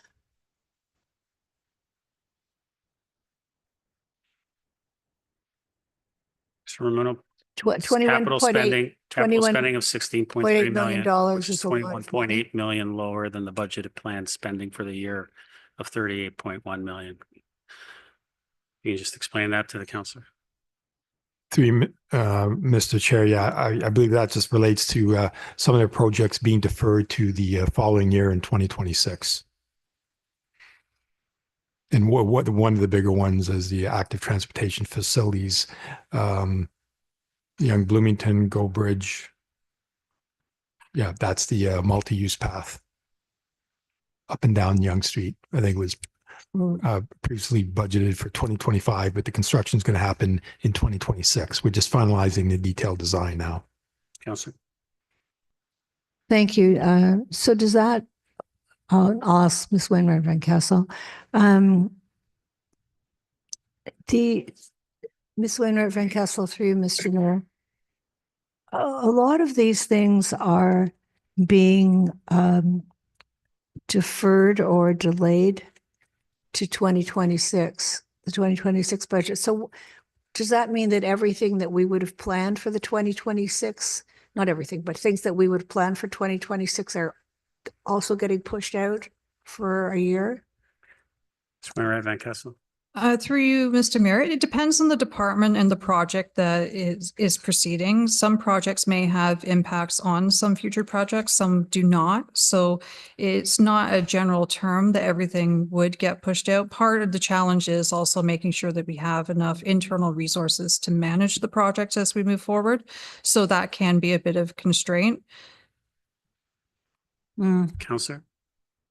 Thank you. With respect, I'm at table 1 on page 2 to you, Ms. Wainwright Van Castle. I did communicate with you earlier. I don't think I received an answer. So council has the council budget. I was just trying to find out, when you take into account the mayor's salary, the councillor's salary, the budget that's put forward for conferences, what money is left over in that budget? You probably can't give a completely accurate figure, but Councillor Van Kessel. Through you, Mr. Mayor. So the council's budget also includes some committees as well, such as the Economic Development Corporation budget and a few other items such as that. So it's not just solely the council salaries, but even within the council budget itself, there are some amounts in there that cover off ward budgets, conferences, and items such as that. Councillor. so how much discretionary spending would there be in a year-to-year budget? Councillor Van Kessel. Through you, Mr. Mayor, I believe a large portion of it is salary related, so I would have to get back to you with more of an exact proportion, but most of it does relate to salaries. Thank you. I would appreciate an more exact figure. Thank you. That's all, Mr. Mayor. Councillor Allen. Thank you. The question I had earlier, community services, on page 4 of 10, community services forecasted a 23,500 deficit on a net operating budget of 13,352,800. And as I now understand it, that's not the case. And there was a surplus, and there was some moving around or sharing of costs to other departments related to postage. So if I could have some clarity through you, Mr. Mayor, on that. Ms. McDougall. Oh, Ms. Wainwright Van Kessel. Through you, Mr. Mayor, before I'll take this one to start with. So when we did this forecast, this was done with actuals up to the end of April, which is a very limited time period, as we don't get into a lot of the larger business of the town, which in recreation does happen a lot in the summer months. Part of the challenges each year when we do that first forecast of the year, it seems to always be a very conservative forecast, and many of the program managers are more looking at some of their pressures and more concerned about those, and don't have enough information at that time to really fully forecast out the year. So it seems to be very conservative. And as you'll notice historically, that the surplus tends to grow throughout the year. The other piece is that as we are right now, we are currently developing the next forecast, and we have a lot more information as we go forward. When we developed this forecast, it would have had actuals to the end of April, and we would have been working on this forecast to get it done by the end of June, to get it on the agenda for the June council meeting. So it was done in a very tight time frame before we got into much of the year where we'd had more information, at which time the decisions would have been made with more information when we move forward with the screening. Councillor.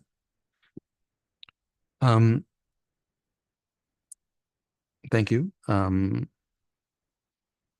was a comment about the postage, which is one of the reasons why at least this is showing a deficit and a sharing of that, the cost, and that I'm assuming when this was done in April, there was more information by the time June came around, and this deficit was turned around into a surplus in order to justify the costs of the screening. And one of the reasons is that the postage was shared amongst other departments. And I'm trying to understand that through you, Mr. Mayor.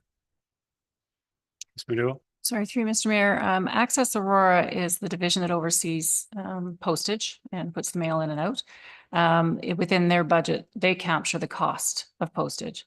However, let's say in planning or building, if there are notices to go out, planning has a fee structure to capture costs in general of the operation of development applications or other permits where builders or developers would pay to participate. It's those revenues that are captured in planning and building, and yet the cost is being captured in our department. So it's something that we've identified and acknowledged that it probably, for more clarity, needs to be journaled to the appropriate department, so it reflects properly within the revenue source and covered under the proper revenue source. So right now in this April report, the deficit or that cost of postage is still being captured in excess Aurora's. So going forward, we're looking at shifting that or doing a journal appropriate, applying it to the department that has the revenue that's coming in to cover it. Councillor. And through you, Mr. Mayor, that shifting is somewhere around $50,000. If we take the 35 plus the 23, maybe closer to 60,000. Ms. Figo? Through Mr. Mayor, I'd have to verify, but it is close to that. Absolutely. The overage is about 50. Okay. I guess it begs the question when we have these reports and the cutoff is April and we see it in September now. You know, the accuracy of this and the value to this to us and to the community, you start to question, you know, what's the point?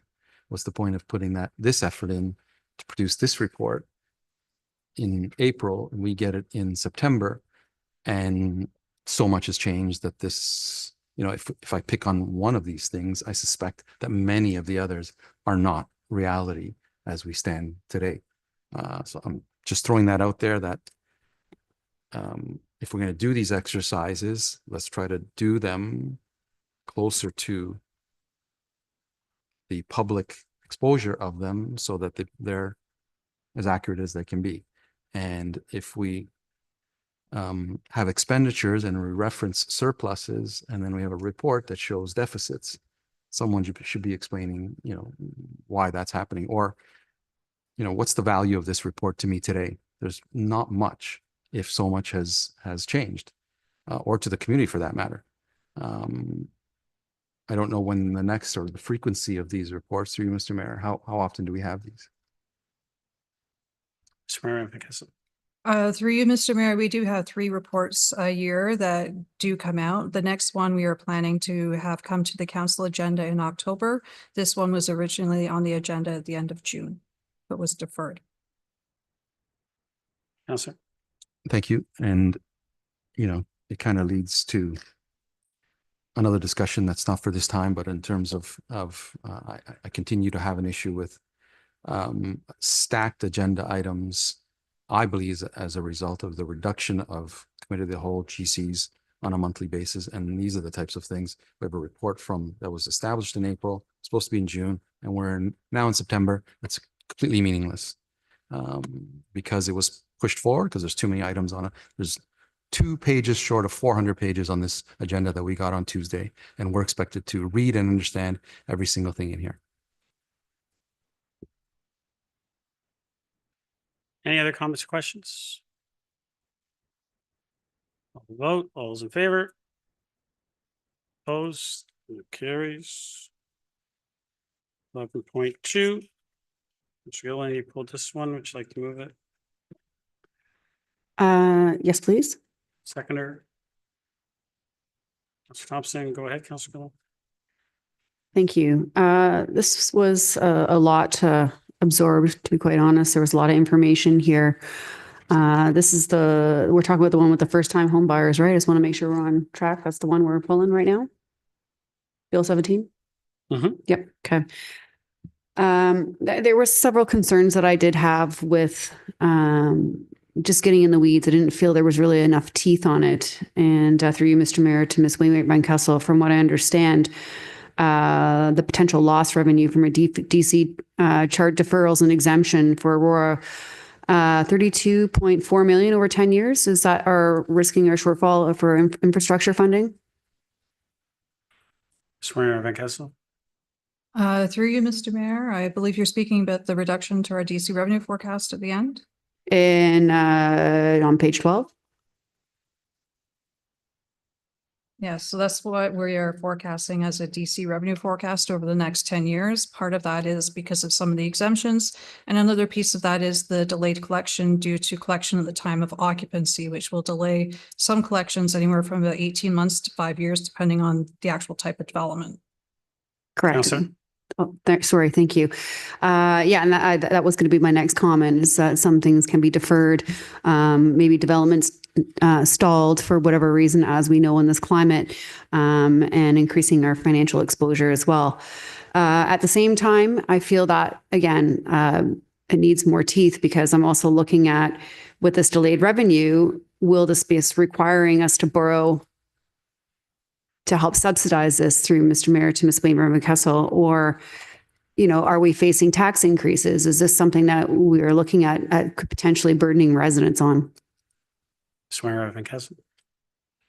Through you, Mr. Mayor, so it would delay the amount of DCs that we do collect over a period of time. Eventually, it would get into that regular cadence as things catch up, like get to that level of deferrals regularly on a going forward basis. There is a number of exemptions. There are differing opinions on whether or not those need to be funded through other sources of revenue, non-DC sources such as tax levy, or if they do not. There was a letter that was circulated from the province that said that it's up to the municipality to choose. So we are still working through that. So it will have an impact, because with delaying the collection of DCs, it will lead to us considering debt more often to move forward with projects. Because if we want to be able to ensure that the projects are built in a timely manner to get them done for when the growth happens, we will need to issue debt to get them moving. Thank you. Councillor. That's exactly what I was worried about. And it's been a hot topic at both FCM and AMO as well, that, you know, municipalities can't function in deficit. So I do have some concerns about that. And I do understand that the province has asked us to create our own policy around this, because it would be in our purview to do so, and it wouldn't be necessarily regional, which is why we're looking at this today.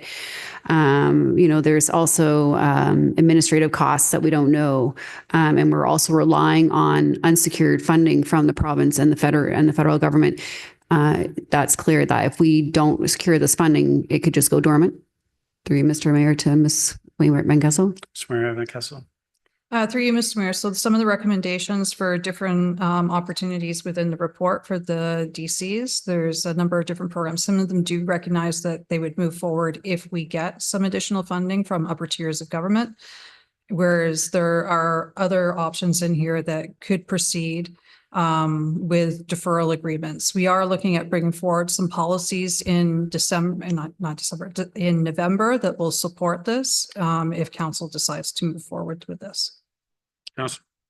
Thank you. I appreciate that. And some other things to consider that I am concerned about is the affordability conditions, as well as securities and affordability mandates. And when I say affordable mandates, I mean for the developers accessing the deferrals. So having a percentage of affordable units or a price cap of sorts.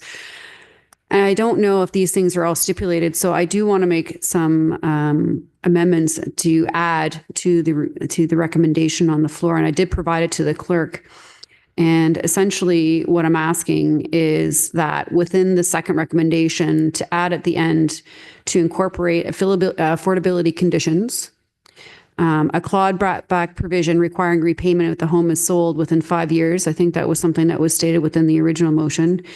And a cap on total annual rebates to limit fiscal exposure. And I'm saying that because I certainly don't want to overextend ourselves and then all of a sudden not have enough money in the pot. So we have to also make sure that we're putting our risks first as well. On the third line, I wanted to also include, keeping everything the same, adding securities for all the DC deferrals to ensure collection, because obviously we have to have some sort of risk in place, whether it's a security, a letter of intent, something or other, because again, this is like putting us at risk. And then also affordability mandates for developers accessing deferrals. That's what I'd like to add, and add some teeth in 2 and 3. And the fourth one, which I believe is really important, is that staff engage the public and nonprofit housing providers for input and provide a progress report, the cost benefit analysis to ensure effectiveness and fiscal sustainability. Because we're entering something that's so new and we really don't know what the actual outcome is going to be and how effective it is, I think that within this policy that we do create for ourselves in our municipality, we have to ensure that we put our financial risks out in front, and we know what we need to protect, and also for the residents as well. I just feel like within this motion, we need to add a little of those components. So through Mr. Mayor to Mr. Clerk, I did provide you something earlier today or yesterday with that, and I'm hoping that my colleagues will agree that this is something that we should ensure that we include in the policy report that will come to council for review. Seconder? Ms. Gardner?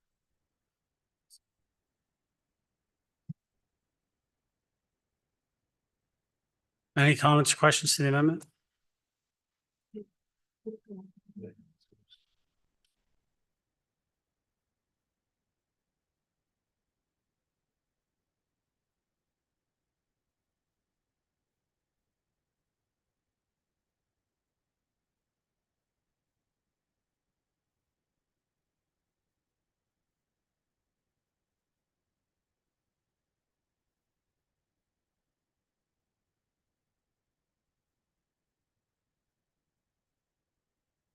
Any comments, questions to the amendment?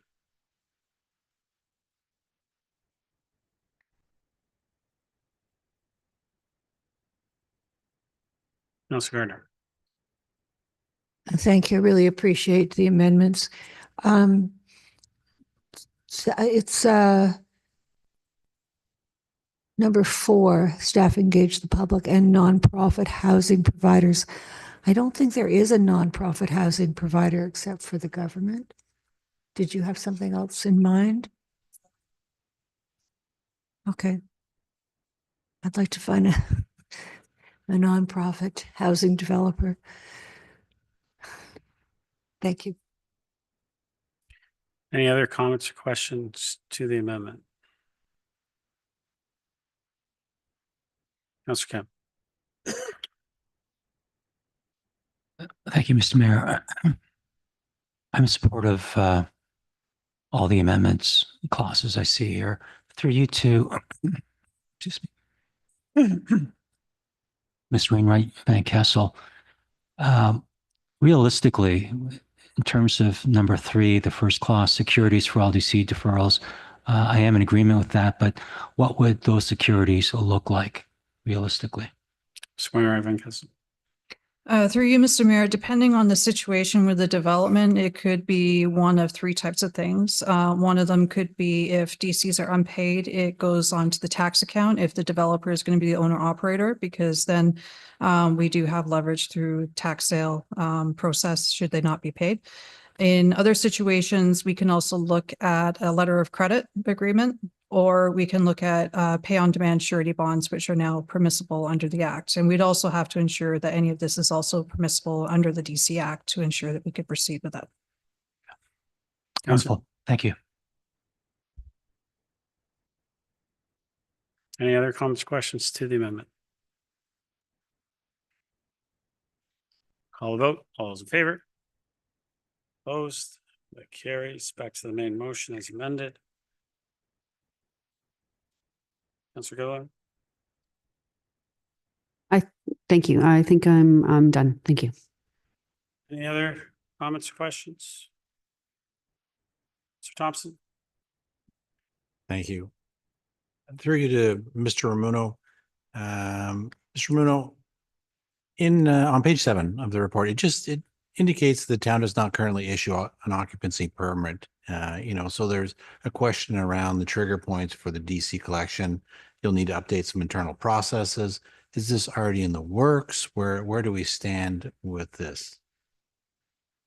Mr. Ramuno? Page 7, first paragraph.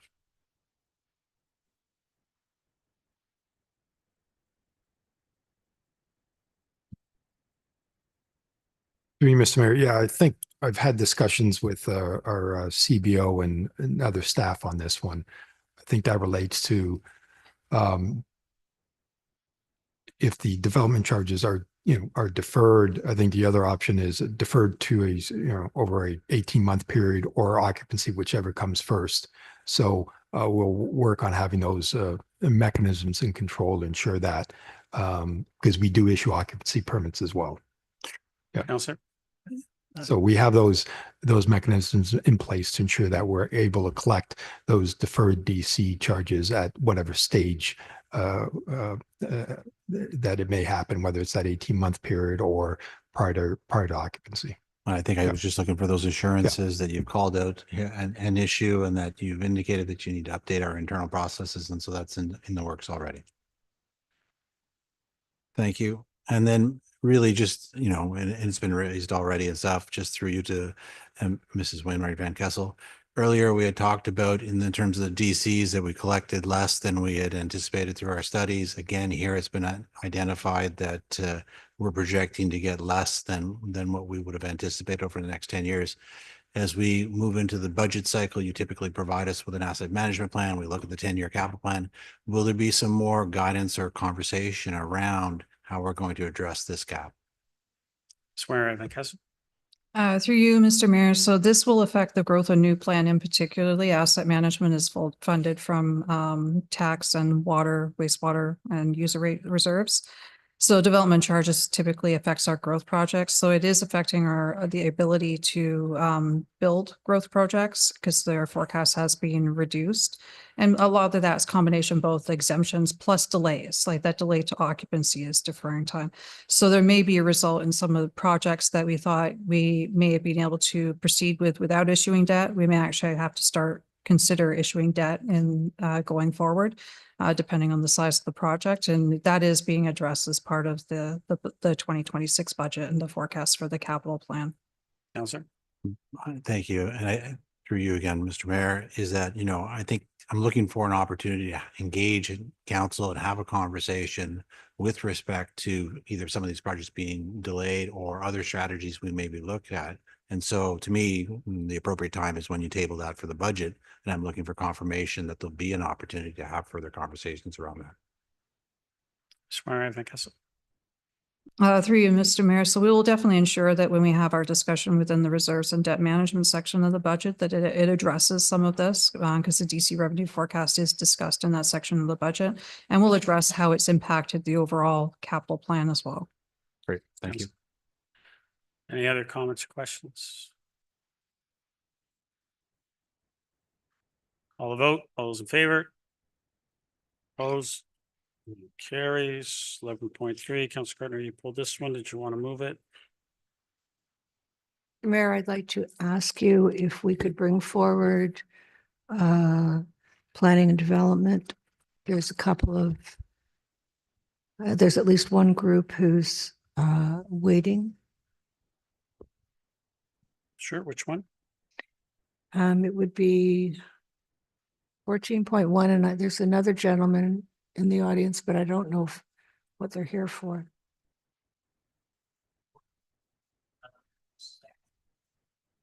Okay, so thank you. 14.1.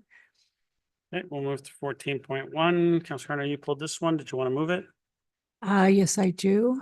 Thank you. Seconder. Councillor Gilliland. Go ahead, Councillor Gardner. Thank you, Mr. Mayor. And this has been a long process. I don't know how many years, and there's been a lot of years. And I think the plan that has been developed, as we were instructed to do this development by the tribunal, but I think that the plan that's been developed is a good one. Little hesitant about the 3 stories in height, but as there is no basement, I'm guessing that's why it's 3 stories. There was a problem with the site plan. I would like to ask Mr. Muno to speak to that. We didn't have the correct site plan on our agenda. Through you, Mr. Mayor. Mr. Muno. Through Mr. Mayor, yeah, there was an old site plan that referred to an area just to the east of the creek as a recreational area, but that's already been corrected, and we'll ensure that gets reflected in the actual site plan agreement. And it's an area that will be left in its naturalized state, will be fenced by the developer, and there won't be public access to that block east of the creek, which is within the EP area. Councillor. That's been addressed. Thank you. Is the bridge that was connecting to that area going to be gone? Mr. Romano? Removed? Through you, Mr. Mayor, yes, the existing bridge will be removed. The applicants out there currently, as part of the Conservation Authority rechannelization, renaturalization of the creek, and as part of that work, the bridge will be removed. Councillor. Thank you very much. I'd like to thank planning staff for correcting that. It was mentioned during our meetings that the truck route is to be Mill Street. Is that, yes, I see. Thank you very much. So the trucks will not be using Tyler. And I think that's it. Oh, there's just a question about the fence. The area is going to be fenced off by a 1.2 meter fence, which not for me, but for others might be quite easy to jump over or climb over. And yes, so the request was to have a 3-meter fence. Mr. Romano? Through you, Mr. Mayor. So our standard is 1.2 meter high fence, but over the past year with the area residents, the applicant has agreed to install a 1.8 meter high fence along that west on the edge of the creeks.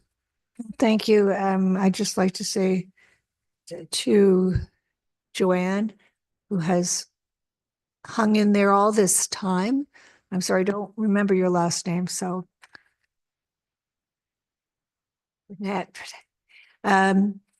Thank you. I think perhaps in a bad situation, according to some residents, that you've done an excellent job, and I thank you. Sorry, that should have been through you, Mr. Mayor. I'm sure you agree. You've been around for a lot of it. Thank you. That's all I have. Councillor Gilliland? Thank you. I think you covered it all, Councillor Gardner, because I was going to mention some of those revisions as well. Joanne, you and I have been some conversation. I know this is in Ward 2, so we've been working closely together with yourselves and the residents around, and we've had some meetings and so forth, and we've had discussions with planning. So I do really appreciate you working closely with the residents, myself, and planning staff. I know this has really been a long haul for you, and I really do appreciate what you guys have been doing. You even has supplied some detailed landscaping plans. So thank you for that, because I did ask, because I know I'll get some questions. So the answers to that for the public, I'm just going to say is yes, there will be some deciduous and coniferous plantings, as well as foundation shrub plantings and grasses in and along the creek area. And I believe there will be a net gain within that, which is something that I'm really grateful for. And I feel that we're really lucky to have had a developer working so cohesively with the town and remediating that area that was, I would say, a lot more dangerous than it's going to be now. And I'm really grateful for that. So thank you. And I look forward to the next steps moving ahead. Mr. Gardner, second plan? Thank you through you, or it's not through you, Mr. Mayor. I can't let Councillor Gilliland claim all the glory because we worked on this for many, many years. Thank you.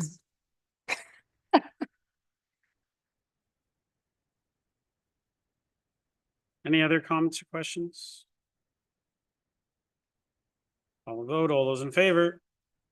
Opposed? That carries. 14.3. Councillor Gardner, you pulled this one. Do you want to move it?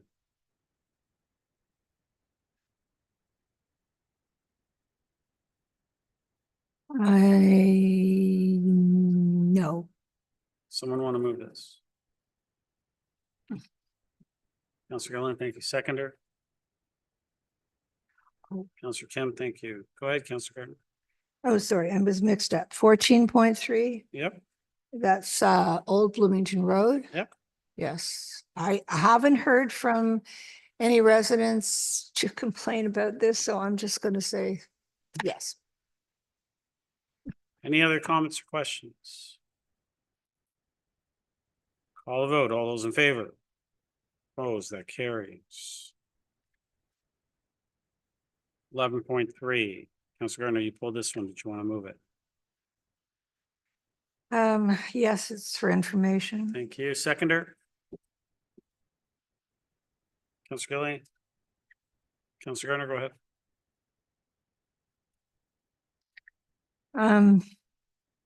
I really don't know what to say about this, Mr. Mayor. And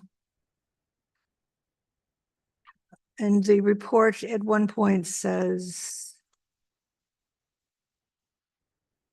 I believe it's 5 years, not 4.5, but in any case, I'm glad that this information is available for the public, and that's all for the moment. Thank you. Councillor Carroll? Thank you. Just have some questions about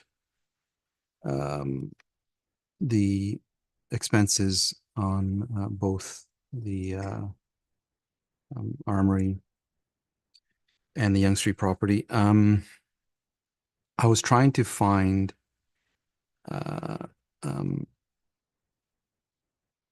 a line item that deals with either the cost of borrowing or the lost revenue as a result of, because I can't remember exactly, but I feel like we borrowed some money and we also used some of our own reserves to fund both of these projects. And I couldn't find that anywhere, and I was hoping I've missed it and it's somewhere captured in this report. Swainwright Van Kessel? Through you, Mr. Mayor, there was no debt that was issued for either of these projects. Councillor? So we used our own funds, Mr. Mayor? Ms. Swainwright Van Kessel? Through you, Mr. Mayor, yes, we would have used reserve funds and not debt financed it. Councillor? So is there an amount that we've calculated that would have been a loss of revenue as a result of the use of those funds? We would have invested those funds. We would have had those funds invested, and those funds would have generated income. They're not invested.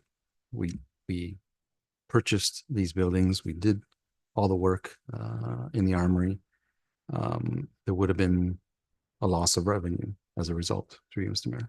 Ms. Swainwright Van Kessel? Through you, Mr. Mayor, same with any other capital project. If we don't proceed with it and the funds remain in reserves, they do get invested, and we would earn investment income on those. Also, it would impact our reserve forecast when developing the capital plan, and it may have resulted in funds being diverted to other projects if these ones had not happened. Councillor? I'm sorry, I'm not sure I follow that, but my question is, had we not moved forward with these projects, $13.5 million would have been in our reserves generating income for 5 years. Have we calculated what that amount is? Ms. Swainwright Van Kessel? Through you, Mr. Mayor, that assumes that the funds did not get spent on other projects, which could have happened depending on how the capital plan proceeds. Because when we're looking at funds from these types of reserves, other projects do compete for the funds. But yes, if the funds had remained in the reserve, then we would have earned investment income over that period of time. The best assumption would be what the average return was over those periods of years. And that would be indicated in our investment reports that we provide annually. Councillor? I mean, we can make a lot of assumptions, but in this case, we have to capture the cost of the full costs of these projects. We spent 13.5 million. We could have borrowed that money, and there would have been interest costs to borrow that money. We didn't. We had it. We lost that revenue, regardless of if we would have spent that on other projects. That's, to me, not relevant to this project. We have to capture the full costs. And if my math is correct, and being conservative, if we would have generated 3% interest on that $13.5 million, it's somewhere around $1.8 million we would have generated. And the report says that both projects were, I think it's 165 for one and 300 for one and 1 million for the other. So 1.3 million. So there's about $500,000 of lost revenue had we kept that money invested in our bank accounts. To me, that's the full picture of this project. You can't ignore, if I'm buying a property, I have to, whether I have the money and I'm not generating the income from that in order to invest it in a property, I make that calculation and I calculate the loss of revenue that I would have had from investing that money. It's part of the big picture of these projects. So at the end of the day, they did not make $1.3 million. We actually lost $500,000 had that money been invested conservatively at 3%, which I'm sure we would have got much more. To me, that's the big picture. And that's not saying yes or no, or justifying a project or not justifying a project. The Armoury is a great place. And I'm not suggesting we didn't do it or we shouldn't have done it. All I'm saying is we have to provide the proper picture to the public that and capture all of the costs. And to me, those are all of the costs. And I'm all ears to anyone suggesting otherwise. Thank you. Any other comments or questions? Swearing Van Kessel, to that point, I would love to see the revenue lost from all the projects that this community has built over the last 50 years. That the money could have been sitting there and we could have been collecting revenue on. And also the value of the properties have increased as well. And that's not shown in the report as well. So maybe that should be shown as well. Thank you. Councillor Garner. Thank you, Mr. Mayor. I was referring to, when I was talking about the number of years, I was referring to the Yonge Street properties. The report says 5 years. It's not, it's 4.5 years. And I'm quite worried about the condition of the buildings and how much work they may need in the future. Does anybody have any idea on that?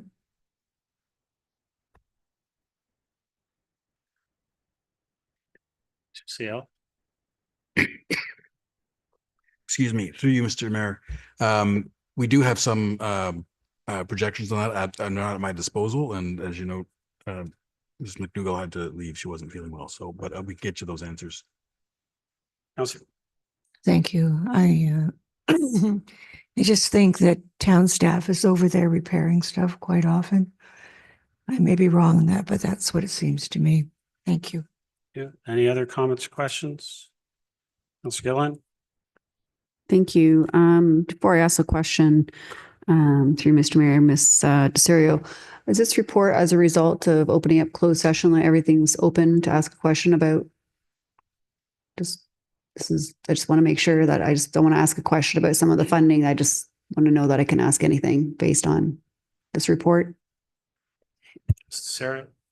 Through you, Mr. Mayor, if it's in the report per se, you can ask the questions, but if it's anything that resulted out of closed session, you can't, because that's still confidential information because we were in closed session. Councillor. Thank you. I'm not sure, so I'll take it offline. And then if it's something that we can discuss at council, then we'll do that then. Okay. Something popped in my head about some extra funding and I just kind of dawned on me and I just wanted to clear it up, but we'll do it offline. Thanks. Any other comments or questions? Call a vote. All those in favor? Opposed? It carries. Take our 10-minute health break. Council.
Yeah, that's same thing, right?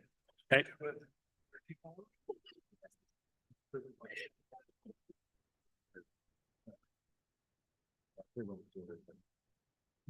$13.1.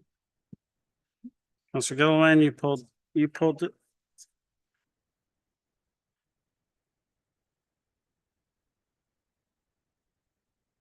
Sure. 14.2, application for zoning bylaw development. Councillor Gardner, you pulled this one. Did you want to move it? Someone want to move this? Councillor Gilliland, seconder. Councillor Kim, thank you. Councillor Gardner, go ahead. Thank you, Mr. Mayor. I just am going to vote no on this. I don't approve of this. Thank you. Thank you. Councillor Gilliland. Okay. Any other comments, questions on 14.2? Councillor Gardner, second time. Thank you, Mr. Mayor. It's going to change it's just going to change the neighborhood. I don't know what the expression is, but it's little by little, and this just isn't appropriate in this area. We were going to make it a heritage area. That didn't work. But this is basically a heritage area, and it's just not appropriate. Councillor Weiss. Well, I'm going to have to disagree with that. I mean, if you look in that area, and particularly across the street, there's a number of buildings there that have been built that are not heritage built. And if you went to the CIM, you'd hear that there were no objections from people in the community, particularly around the heritage issue.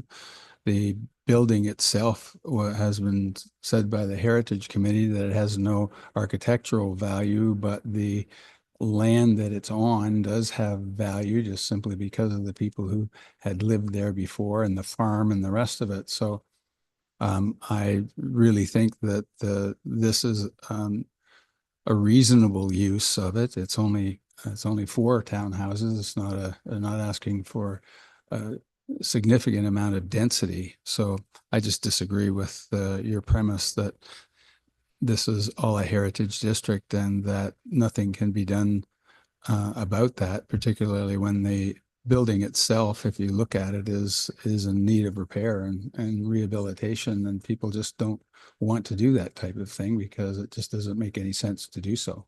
So that's my view on it. I'm in favor of this. Any other comments or questions? All the vote, all those in favor? Opposed, that carries. 13.1. Councillor Gilliland, you pulled this. Did you want to move it? If I could just receive for now, please. Seconder? Councillor Thompson, thank you. Councillor Gilliland, go ahead. Thank you. This was a rather large agenda, I'm not going to lie. There was a lot of things on this agenda that really required a lot of deep dives. And this is one that I'm just really not 100% sure I know what the answer to is yet, which is why I just wanted to put on the floor to receive until council.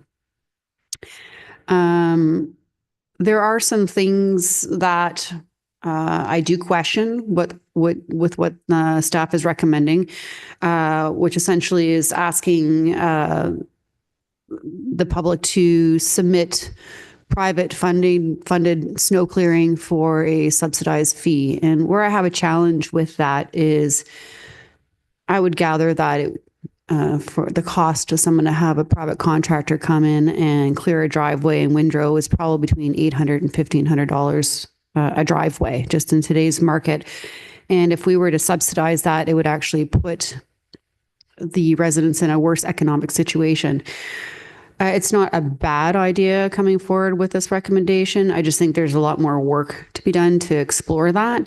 And that could mean having partnerships, doing an RFP with a private company to ensure that they have a subsidized rate so they can't take advantage of the price on that. And so it'd be kind of an exclusive external company that would provide this service to where individuals could qualify for that subsidy program. So I do think there's some potential there, but I'm just really not quite sure what that looks like. And I honestly don't know if we're ready for that type of partnership at this stage in where we are in the season. So that's why I'm really conflicted as to moving forward, because at this point, I think if that is somewhere we want to go, that's next season. And I don't want to leave people on the hook at the last minute now. I know companies are already taking bookings for their winter season now, and it would be leaving a lot of people on the hook, not knowing how to budget themselves for this season, knowing that this pilot project's here. I did look at your graph and your chart, and I know there was an alternative recommendation as well. I'm still not comfortable with that 250. I would still prefer to see a lower percent cost to the residents, especially when we're talking seniors and people with disability. And I know we did talk about what that threshold was a low income threshold, and it is quite low. And I have had some feedback from residents that they felt that they couldn't qualify. It would be nice if we had some metrics through Mr. Mayor and Ms. Steenkamp. Do we have metrics of how many people actually qualified for that low income threshold? Through you, Mr. Mayor, last season, we actually had approximately 85 people participate in the program where the town fully subsidized the program for them. Okay. So, I mean, I would suggest we could have different thresholds or different tiers of what that percentage of the low income threshold is to allow a bit more people to qualify for that. Again, negotiating bulk contracts with some external private, nonprofit or for-profit rather, snow clearing services to see if that would be an option. And some other suggestions could be by putting a cap on the amount of households, and it could be a lottery system. So if we know that there could be, only 600 or 800, and if you missed a boat, you missed a boat. If it was first come, first serve, or it's a lottery, I don't know what that looks like. I just feel like there's still some work to be done. And from now until council, I think I'll do a little bit more of a deep dive into it. And I'll have I'm happy to speak to you offline that as well. But I feel like we need to have something in place for this upcoming budget and this upcoming winter season.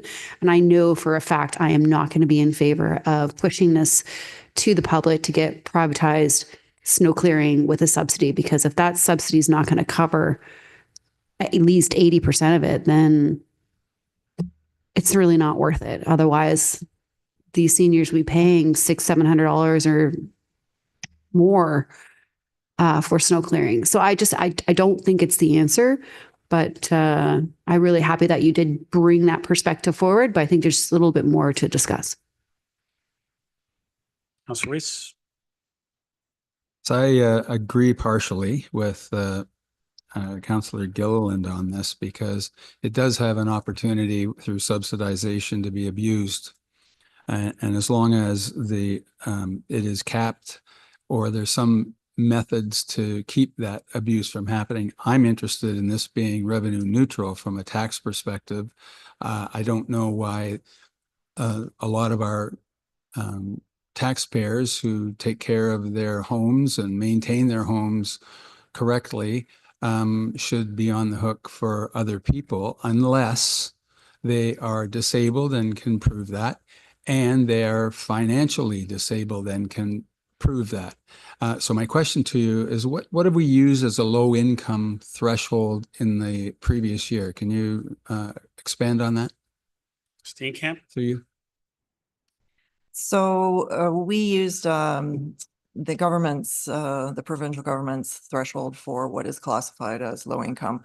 And there are certain programs that they're eligible for that provide the funding and allow them to fit into those categories.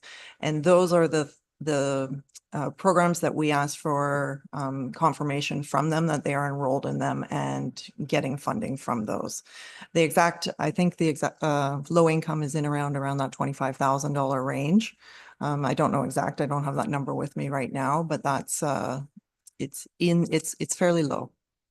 Yeah, thank you. I have the low end. It all depends which one you use the cutoff method. That's 25K for an individual and 50K for a family, and the other is 27.5 for a single and 55 for a family of four. So, and I forgot the other thing about eligibilities. There can't be anybody in the town or in the family that is able-bodied that can do this work for them.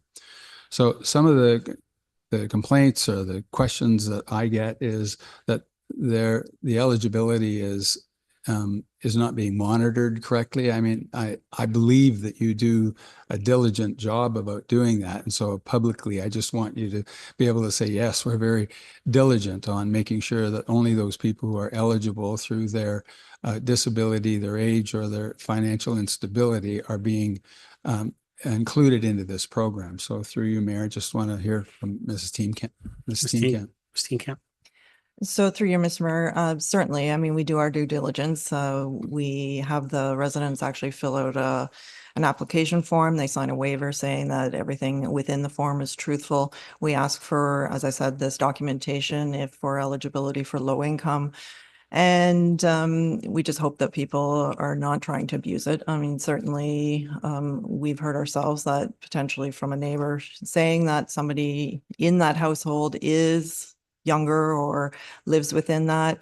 You know, it's hard for us to monitor that and enforce it at the end of the day because some of it's just hearsay that comes through us. But we have worked with bylaw just to, you know, knock on the door and say, we understand that maybe there's somebody now that your circumstances have changed. But that's about as far as we can go. Councillor. I think that our taxpayers would be quite happy to help the most vulnerable in our community. Nobody wants to see a medical circumstance, but the other question I get is that there's complaints that are being made because the service isn't readily available. It isn't ready at 9 o'clock when they have to get out and do something, go shopping, et cetera. So I think there's a communication issue too here that we have to make sure that people understand what the service standard is and that this is a service that happens, but it's not a just-in-time service that people need it at 7 o'clock in the morning. So I just leave that comment with you that we need to have a communication plan, whatever we build for our people. And I'm looking forward to some clarity, as was mentioned by Councillor Gilliland, to be very clear about how many people, what the cap is, you know, and if the cap doesn't matter because it's revenue neutral to us, it could go up higher than 500 people or 600 people. I'm more interested in the revenue neutral nature of this because I believe that homeowners should be taking responsibility for the maintenance of their own home if they're financially able and physically able to be able to do it. And it shouldn't be subsidized by other taxpayers who are doing their own job. And I might add that it's disappointing that we have this problem because in our neighborhood, there are people that go out and help their neighbors. They volunteer their time. They volunteer their snowblowers. I would really like to see neighborhoods that come together and identify those vulnerable people and help them so that they're not sitting around waiting for a Windrow service of some kind to come through. So that's only an editorial comment. I'll leave for everybody to think about those neighbors and understand what their circumstances are and help them. Thank you. That's it. Yeah, Councillor Gardner. Thank you for that comment. And last winter, I was called by a resident who was somebody's neighbor, and the senior citizen was completely blocked in by the Windrow, and nobody on her street had helped her at all. Now, it was challenging for everybody because we had 2 big snowstorms in a row, but yeah, it's very disappointing, and I hope people listen to what you've said. I was interested to know that that East Gwillimbury is using this model. Could you speak to that a little more? How long have they been using it? You know, 1 year? Ms. Steenkamp? Through you, Mr. Mayor. I can't speak for certain. I believe it's fairly new in its infancy with them. They're either going into their second year or they might have already completed 2 years and this is their third. Councillor? I think it's a really good idea. I am worried that that seniors will, everything is harder when you're a senior. And, you know, to find a contractor and a contractor who won't take them for rides, so to speak, that is something that worries me. If we were able to provide a list of contractors, we might not be able to do that, but if we could provide a list of contractors that they could contact and make it easier for them, I think it's worth a pilot for 1 year. That's great. It's unfortunately it's all about the money, and I'm sorry to anybody who's listening or to the article that might be reported on this, but we need people to share with us the cost in order for us to do it. How much they have to share, we've been debating that.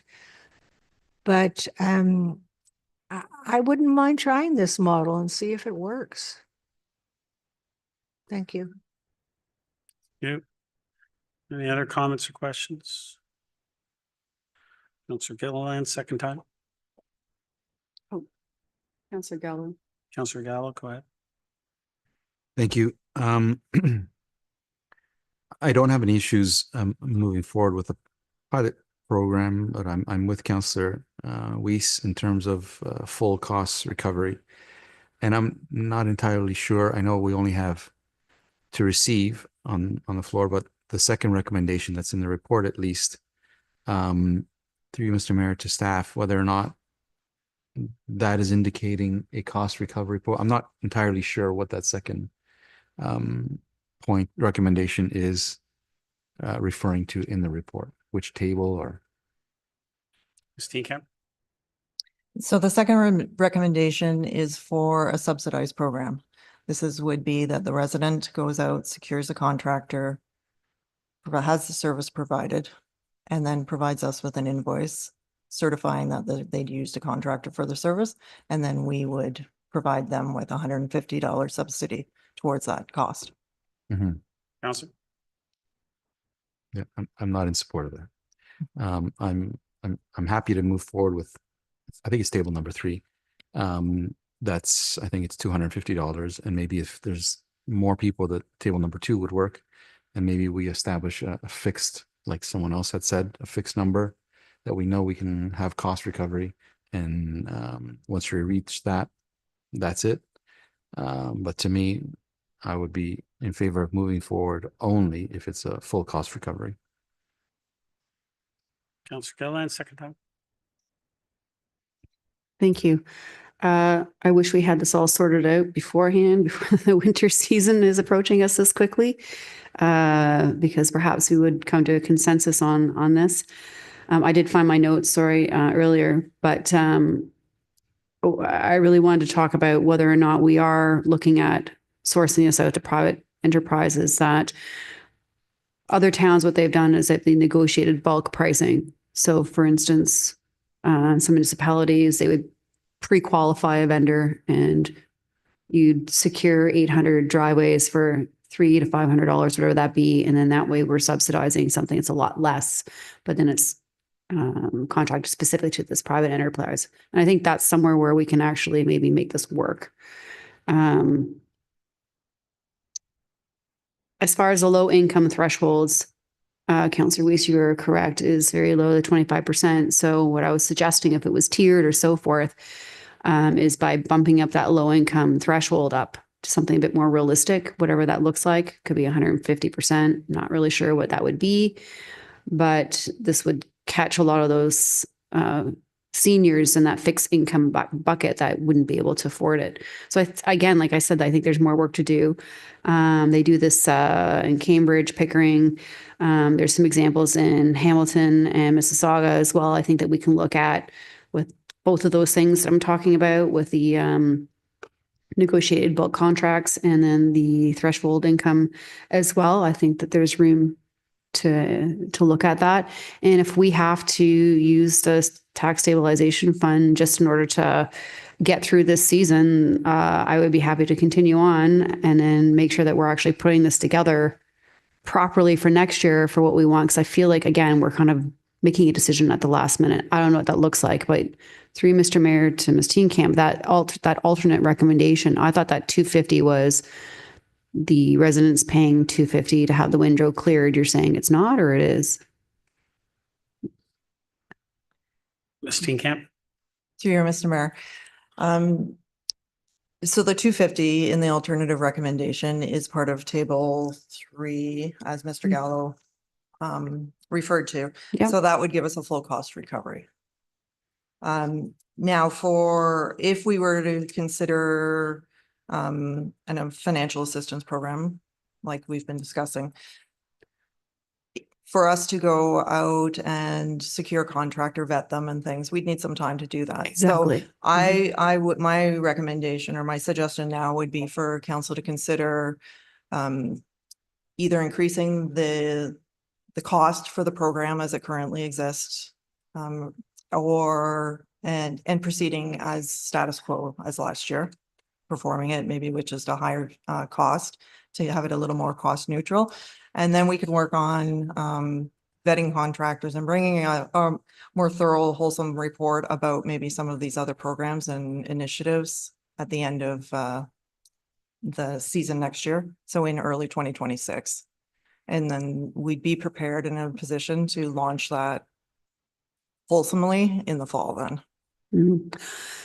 Question for you. Just help me remember, if I may, because I know we went back and forth with the cost. Did we charge 100 last time, or was it 150? I just trying to recall.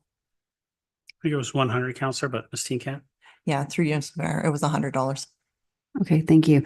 So I would also be curious to know if we were to bump up the low income threshold to a more realistic percentage, if that would really affect that cost recovery. I do feel that it is too low. And if we are going to be bumping this up to say 250, if that's what ends up happening with consensus of council, I'm not sure what's going to happen between now and council. We need to take that in consideration, I would think, because I do feel that the way as it is right now, it's a little too low. Is that some metrics that maybe between now and council will we be able to at least look at as far as a estimated value? And then obviously we're going to want to put a cap on that as well, because we got to ensure that we're getting our cost recovery. Or if we're not, then what's that price or that leftover that's going to be the tax stabilization? Steve? You had mentioned, I mean, we can have this conversation offline, but you had mentioned there were a few municipalities that had actually adjusted the low income and raised it for their purposes. I'd be interested in seeing how they valued that. I'm not comfortable really saying how I would value it at this time, because I mean, we're not the ones that set what constitutes low income within the province. So I think we'd need to do some work and do some evaluation of that. I think it's simple enough for us to do that. And perhaps I can bring something back and share that with council, how they did come to that decision and what a reasonable value may be. Yeah, no worries. Through you, Mr. Mayor. They had different models of way that they were approaching it and the way that they did their called an income test. These are just suggestions. So whether it's bumping up the low income threshold or focusing on need over income, or whether what's going to amplify whether it is disability or the residency. There's all these little aspects that you can take in consideration. Whippy, Cambridge, Pickering are the three that stood out for me. But I just do feel that maybe there's some room for a little bit of adjustment. Any other comments or questions?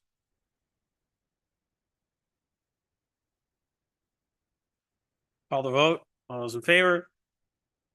Opposed, that carries. 13.2. Councillor Gardner, you pulled this one. Did you want to move it?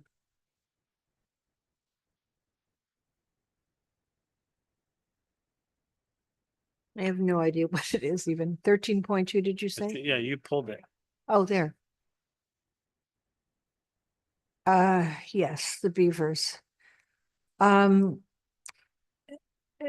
would, as said in the motion. I need a mover. Oh, I would like to move it. Thank you. Seconder. Councillor Kemp, thank you. Go ahead, Councillor Gardner. As it says in the motion, to reflect options B and C. I think that's the most reasonable. It's an unconquerable problem. And we just have to do the best we can. And I think B and C are the right options. Any other comments, questions? I'll vote. All those in favor? Opposed? That carries. 14.4. Mr. Gallo, you pulled this one. Do you want to move it? Move to receive, yeah. Seconder. Mr. Thompson, go ahead, Councillor Gallo. Thank you. Just pulling it up.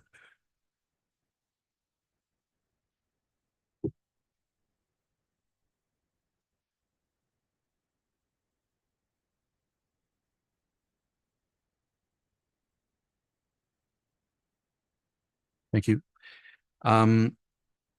It's good to see this report. It's also good to see all of our accomplishments throughout the years. And I'm in favor of moving forward with this, although it says to receive. It does say in the report that it can be implemented in-house by the end of Q4 in 2026. I'm happy to see we've captured virtually all of the things that I believe are necessary for us at the council table and at our wards to better understand planning applications that are coming before us, as well as the public to have an interactive mapping system where they can pick on any property and understand where it's going. I do have a request that the time frame be moved forward. It's suggesting a year, and I'm hopeful that between now and council, staff can sharpen their pencil in terms of a timeline to have this implemented. I have before me, and maybe it's in phases, I have before me Newmarket's current planning application map, and it's fantastic. It has color coded. I can tell you there's 34 residential applications, 8 mixed use, 7 commercial, 5 industrial, 3 institutional, and 2 utility. You click on any one of those and a full history of it, the location, the application status. You can view every single document that's been submitted. That's the kind of thing that we need, that we should probably already have.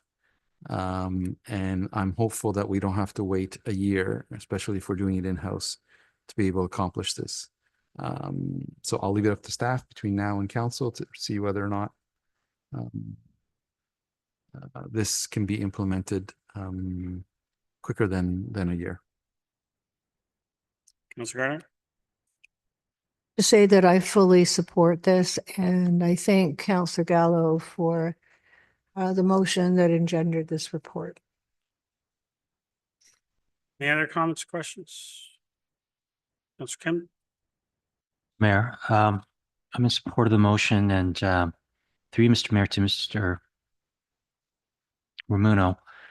In order for all the requests in Councillor Gall's motion to be fulfilled, and the estimated time is roughly 12 months, and he indicated that it'd be ideal if it could be done sooner, and sure, sooner is certainly better than later. What resources or expertise would the team need to be able to get this completed at an earlier time frame? Through you, Mr. Mayor, and I've asked Lawrence Cook, our manager of development planning, to join us because he authored the report and he's been instrumental throughout the years working with planning staff, IT staff, regional staff in developing and enhancing the current system that we have and moving it forward. So I think we do have the, it's really, we have the in-house expertise between planning staff, other various staff. We work closely with IT as well. We've got a lot of this the data tracking system available currently, but I think the one key component, and Lawrence can correct me if I'm wrong, is really the interactive dashboard. I mean, we'll do our best to see if we can get it done sooner, but I think based on our internal staff resources, we had projected the end of 2026. But again, we've been working on it. We'll continue to work as hard as we can to ensure that we can deploy the ultimate sort of tracking system that'll be available to the public facing as well. Councillor. Thank you. When you just my understanding of an interactive dashboard, it seems like it's not contingent on any of the other criteria being fulfilled. Rather, it can be run in parallel.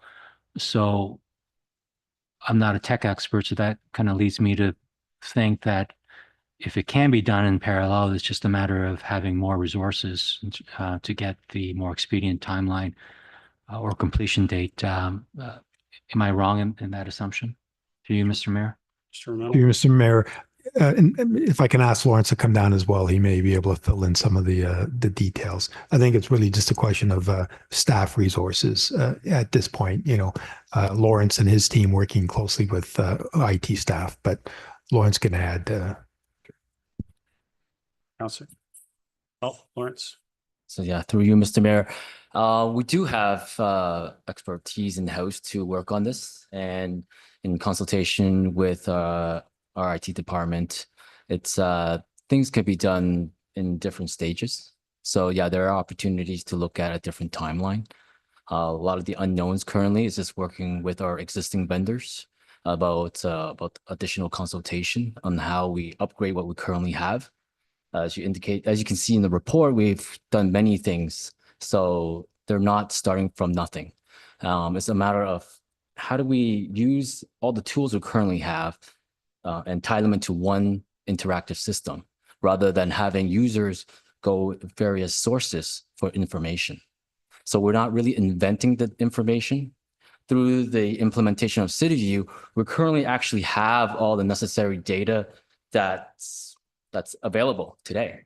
So now how do we extract that and put it in the public front facing is the question. So once again, I think there is opportunity to look for a shorter time frame. Councillor.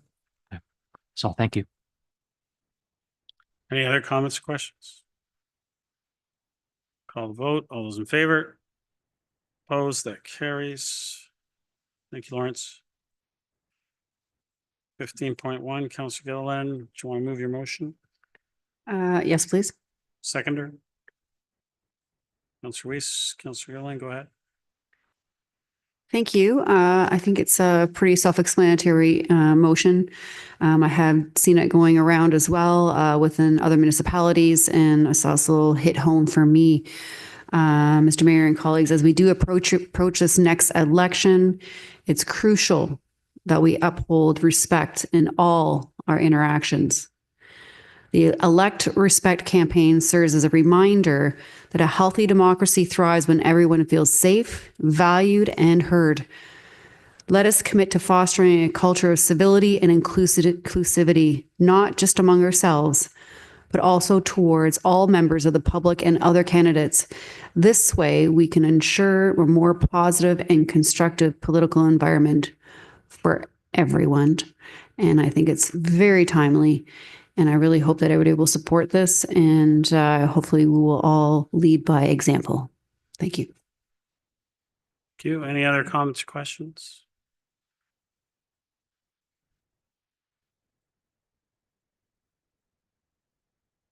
Councillor Gardner? Motion. I'm fully in support. Thank you. Thank you. Any other comments or questions? Councillor Kim? Thank you. Through you, Mr. Mayor, to Councillor Gilliland, does this include staff as well when it's referring to respect to council and residents, include staff? Councillor Gilliland? I would suggest that this would include everybody, including staff. But as we are going into this election, I think it's very timely to have a motion like this. There's a lot of candidates who are not willing to step up, or current candidates who feel a lot of pressure, whether it's through social media, current climate, it could be internal, external. I think it tries to cover all bases, and essentially we just really want to encourage a very safe environment for everybody. Councillor? I'm certainly in favor of the motion. I agree with the intent of this motion, but I do think it's important to recognize that, words on paper are only as strong as the actions behind them. If we want the community to take this seriously, then we need to live this commitment every day in council, in the community, and yes, on social media. Otherwise, this pledge risks being seen as symbolic only. So I'm in agreement, and thank you for the motion. Thank you. Any other comments or questions? Councillor Weiss? Just one quick one on number 3. The distribution of this, I believe that it probably belongs to the distribution of all of the municipalities, not just the big city mayors. And so I think the motion should be distributed to all 444 of the municipalities, so they also see the impact of this and can appreciate it. Clerk, can you add that? Thank you. Yeah, I think so. Okay. Thank you. Any other comments or questions?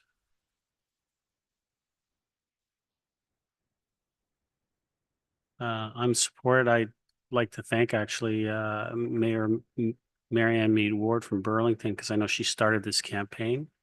And so I want to thank her for hard work that she put in starting this campaign. And she did a lot of work at AMO to make sure that it was well known. And fun fact, I actually went to high school with her, but that's a different story. Yeah, call a vote. All those in favor? Opposed? That carries. 15.2, Councillor Gilliland, would you like to move your motion? Thank you. Yes. Seconder, Councillor Gallo. Go ahead, Councillor Gilliland. Thank you. I thought this was important to address. I know that we've had some issues with the audio system and other meetings and so forth. And essentially, this is our commitment to strengthening our democratic principles. And I really am interested in ensuring that the members of council have the autonomous control over their own microphones during meetings.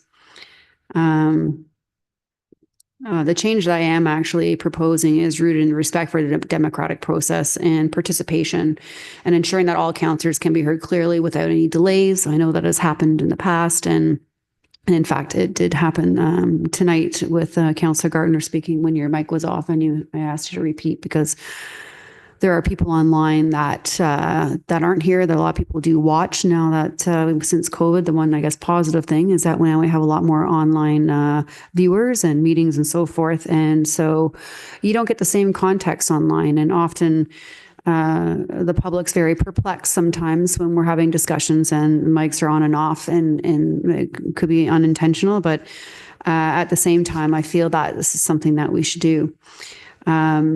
It gives the audience full context in real time, especially when councillors need to raise a point of order or any other important objections, or just simply adding amendments and so forth. Sometimes there's conversations that are going on that I think it's important for context, especially online, that the public can hear. And this adjustment simply just going to uphold our democratic values in general, still while allowing the chair to maintain order. So I do thank you for the opportunity to present this motion, and I hope my council colleagues will agree. Thank you. Any other comments or questions?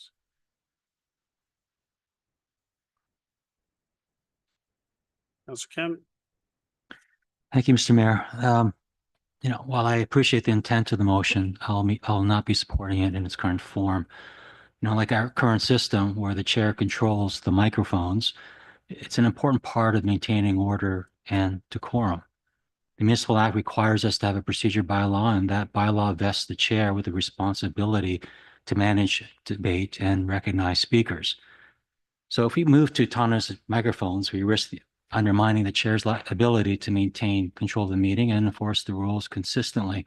So for me, it's about preserving fairness, structure, and respect for the process. For that reason, I can't vote for it in this current form, but I'd be happy, with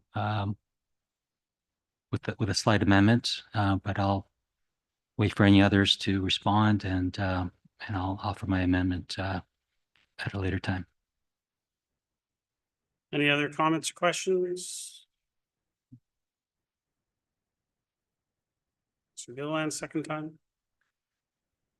Thank you. I just do want to point out that I did have a conversation with the clerk prior to this. There was already some recommended amendment made by the clerk for my a motion to reflect what they felt was in the purview to come back with a report. I also want to state that several municipalities have the autonomy for councillors to press the button that I spoke to at AMO. This is not something that's unordinary. Again, as it says, the chair can maintain order within his or her purview, whether it's using the gavel or their voice. There's still means that can be utilized, and other municipalities successfully function that way. And I am simply trying to bring that same autonomous privilege to this council. Thank you. Any other? Councillor Gallo, first time. Thank you. And just for context, we at this table before the new system had the ability of turning on and off our microphones as we saw fit. And one of the other municipalities is our friendly neighbors to the north. Newmarket functions perfectly well, and they have anonymous microphones in their chamber. So I really don't see an issue with this, if only for the fact that, as Councillor Gilliland has mentioned, there are many more viewers online, and perhaps even we want to review meetings just to get a better sense of what the discussion was in the future. And it's unfortunate if the microphone is off, it doesn't capture anything, and that's not fair. If someone is speaking and it's not captured, that's not right, and it will never be captured because nothing else will capture it. So if nothing else, for that reason alone, we should have control of our own microphones, and I will be voting in favor of this. Any other comments or questions?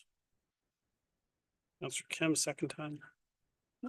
Thank you. No, I'm just rereading the second clause. It's just asking for a report from staff.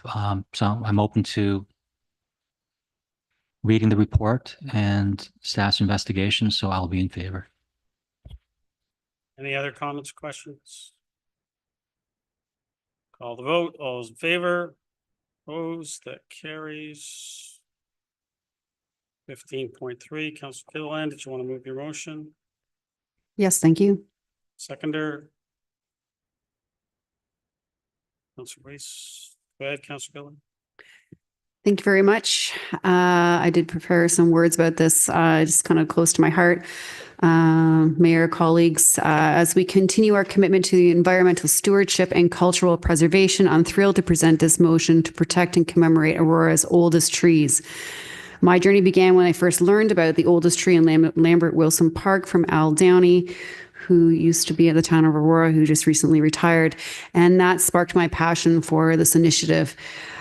These ancient trees are not just part of our natural heritage, they are living links to our past and invaluable assets to our future. Preserving their genetic legacy is crucial, and that includes an afterlife plan to propagate their genus strain, ensuring that even after they pass, their ecological legacy endures. And by protecting these trees, we honor our ecological heritage and foster community pride. And hopefully, with the support of my fellow colleagues, I will look forward to working with staff and our community to ensure these trees are celebrated and protected for generations to come. It was a really interesting conversation I had with you, Ms. Camp, about this, because I know that you had suggested that there was more than one tree, the oldest tree, and we had this conversation, and there could be maybe up to 7. And so I was quite intrigued by that, and each one has their own story. So I do think this is a really great opportunity for the community to come together and celebrate that heritage and also the genus strain of the heritage of our community and the trees and so forth. I know I'm trying to spit it out, but it's not coming out the way that I want. The afterlife plan, that's the interesting part. And so essentially where that's coming from is we may have this wonderful tree and it contributes to Aurora in a way that's just memorable, but then it's going to die for whatever reason it's going to die because it just has a life. But here's an opportunity where we could collect that DNA or the genus strain, and we can propagate that. And wouldn't it be wonderful to be able to plant a seedling or propagate a cutting from that tree and plant it somewhere else within our community? So there's lots of opportunity for legacy stories, ribbon cuttings, the community to be proud of these trees that we have in our community, because it is kind of what grounds us in a way, no pun intended, but it kind of does. And through Mr. Mayor, Ms. Camp, I believe you had said there was something to the effect about one of the trees that does not get affected by, is it the ash borer, or was it was one of those? And it was University of Guelph's coming and taking samples because they're in awe of this one tree in Aurora. Ms. Camp? Through you, Mr. Mayor. The tree in question, it's an elm tree and it's on Henderson Drive. It's lived through the Dutch elm disease. And there's numerous trees around the province and the country that have, but those trees specifically are of interest to scientists because why have they been resilient? So University of Guelph has taken some tissue cultures from that and have used them and put them into their repository and are studying those along with the other trees around the province to just see what strain and what chromosomes are within those that would fight off the Dutch elm disease. So it's interesting that we have something that's contributing to some science, and we do everything that we can to preserve that one and extend its life by a fertilization program, ensuring that it's mulched and doing some specific pruning to it to ensure that its longevity. Councillor? Thank you. I appreciate that. And it's these conversations that I just love having. And that's just one example of many different stories that we may have the opportunity to tell to our community and be able to put a plaque and a little story set aside or a QR code, and it could launch a little bit more information about it. I just think there's so much potential there. And I just really think this is a great cause. So hopefully I have my councillor colleagues' support, and we can look forward to working with staff to get this under the ground. And of course, the Arboretum as well. I believe I have mentioned them. So I think they were on board as well. Thanks. Any other comments or questions? Call the vote. All those in favor? Opposed? That carries. New business. Councillor Weiss. New business.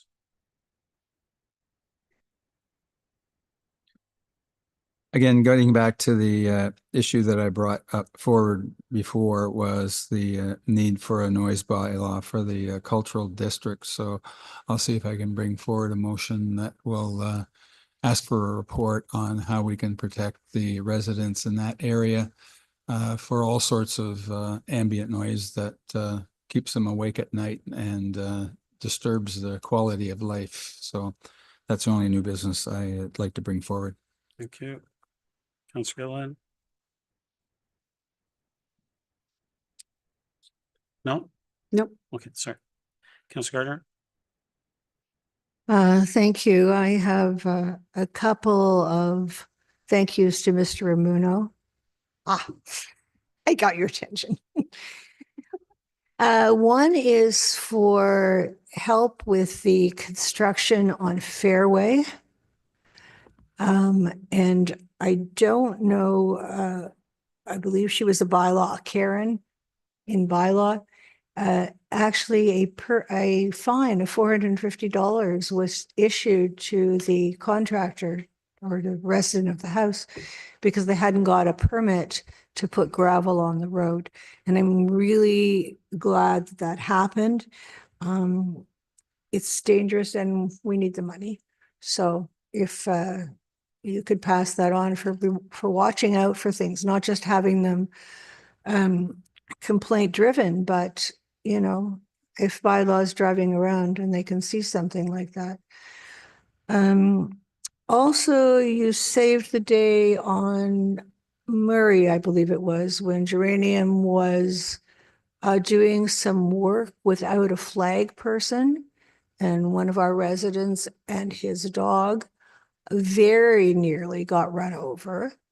And you went into action, and I think there was a flag person there within half hour or so. Very dangerous situation, and I hope you gave them, you know what, for placing our residents at harm. Like seriously, the resident was so completely shaken. Oh, that's all I have for you.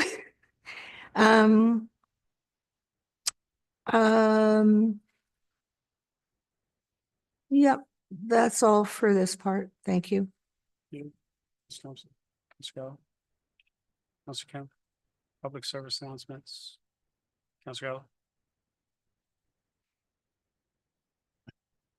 I don't know if it's public service, but I just wanted to thank Ms. Steenkamp and her team for the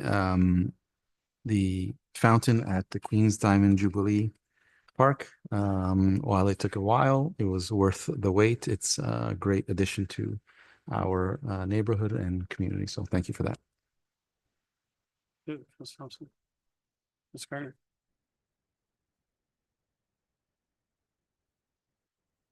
Thank you.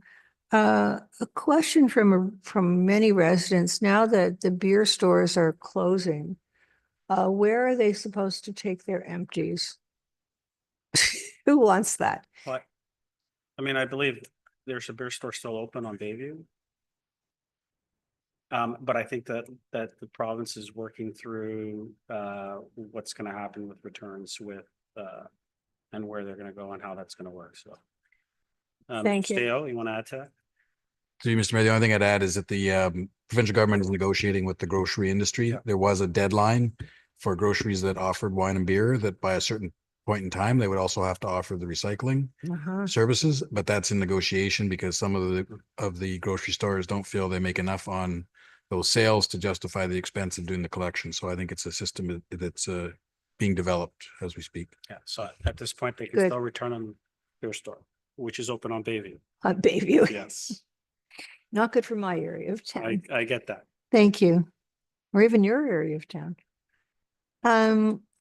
Thank you. I would like to say that it's exactly 2 years ago that David Tomlinson passed away. And I would like to thank him for adding so much to Aurora. He made the plans for the Arboretum and for the David Tomlinson Wildlife Park.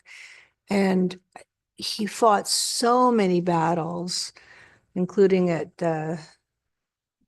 now be the tribunal, to protect wildlife and nature.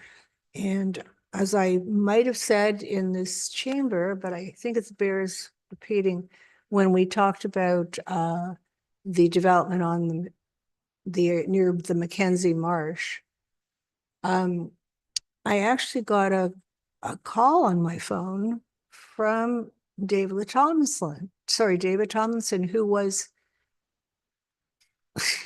definitely not alive at that point. But there, in fact, was a call that said David Tomlinson. And turned out to be his wife, Deidre, but I thought that was very strange and interesting. Thank you. Councillor Thanks. Not a public announcement, but more of an inquiry because I forgot through Mr. Mayor, Mr. Ramuno, if you could just, I did notify residents in Ward 2, but could you just give a quick update on George Street Public School and kind of like where we're at with that? Because I know there's a lot of people that are asking questions. Mr. Romano? Through Mr. Mayor, so demolition is just about complete, and we're planning to bring our recommendation report on the rezoning for the property sometime this fall. Council? Thank you. Reese? Culture Days are starting on September 19th through to October. And so there's various locations. So I think we can check the website for that, correct? Open Doors is also September 21st. So from 10 to 4 p.m. So that's an interesting activity for people. So I don't want to lose track of it. We also have some open houses that are important. The whole waste collection issue is on the 24th. And I think, let me just check because you corrected me. I don't want to get them wrong. The 24th is a public waste at the library from 5 to 8. We have the town parking study, which is important. We keep getting information or requests for information about why people park here and there and what's the best. So that's going to be on September 25th from 4:30 to 6:30. And then the Promenade Streetscape is just across the hall that day. And it's, of course, it's an open house. So residents are able to go to both of those at the same time between 4:30 and 6:30. So, and the last thing, I just want to congratulate both the town and the Barbs, the Barbarians Rugby Football Club for opening of the artificial turf that occurred on the weekend. And it's a great example of partnerships of the town with sport for the benefit of everybody. That's it. Yep. Quickly have a couple. Rail Safety Week is rolling out across Canada from September 15th to 21st, and the town of Aurora is participating in the national effort to reduce avoidable rail-related tragedies. If you're not aware, in 2024, Canada saw 261 railway crossing and trespassing incidents that claimed 68 lives and caused 58 serious injuries, every single one preventable. This is a great way to raise awareness and protect lives and respect the rules. So that will be happening, as I said, 15 to 21. Our fall community cleanup is happening on Saturday, September 27th. It's always a fun time to get out and help make Aurora a little bit cleaner. And it's a great time to meet with residents as well and to meet fellow Aurorans and get out there and make everything beautiful just before the winter comes. So if you want to get more information and to register, visit aurora.ca/cleanup. And Councillor Kim, you mentioned this today. It's actually, I got Aurora's Multicultural Festivals happening September 20th.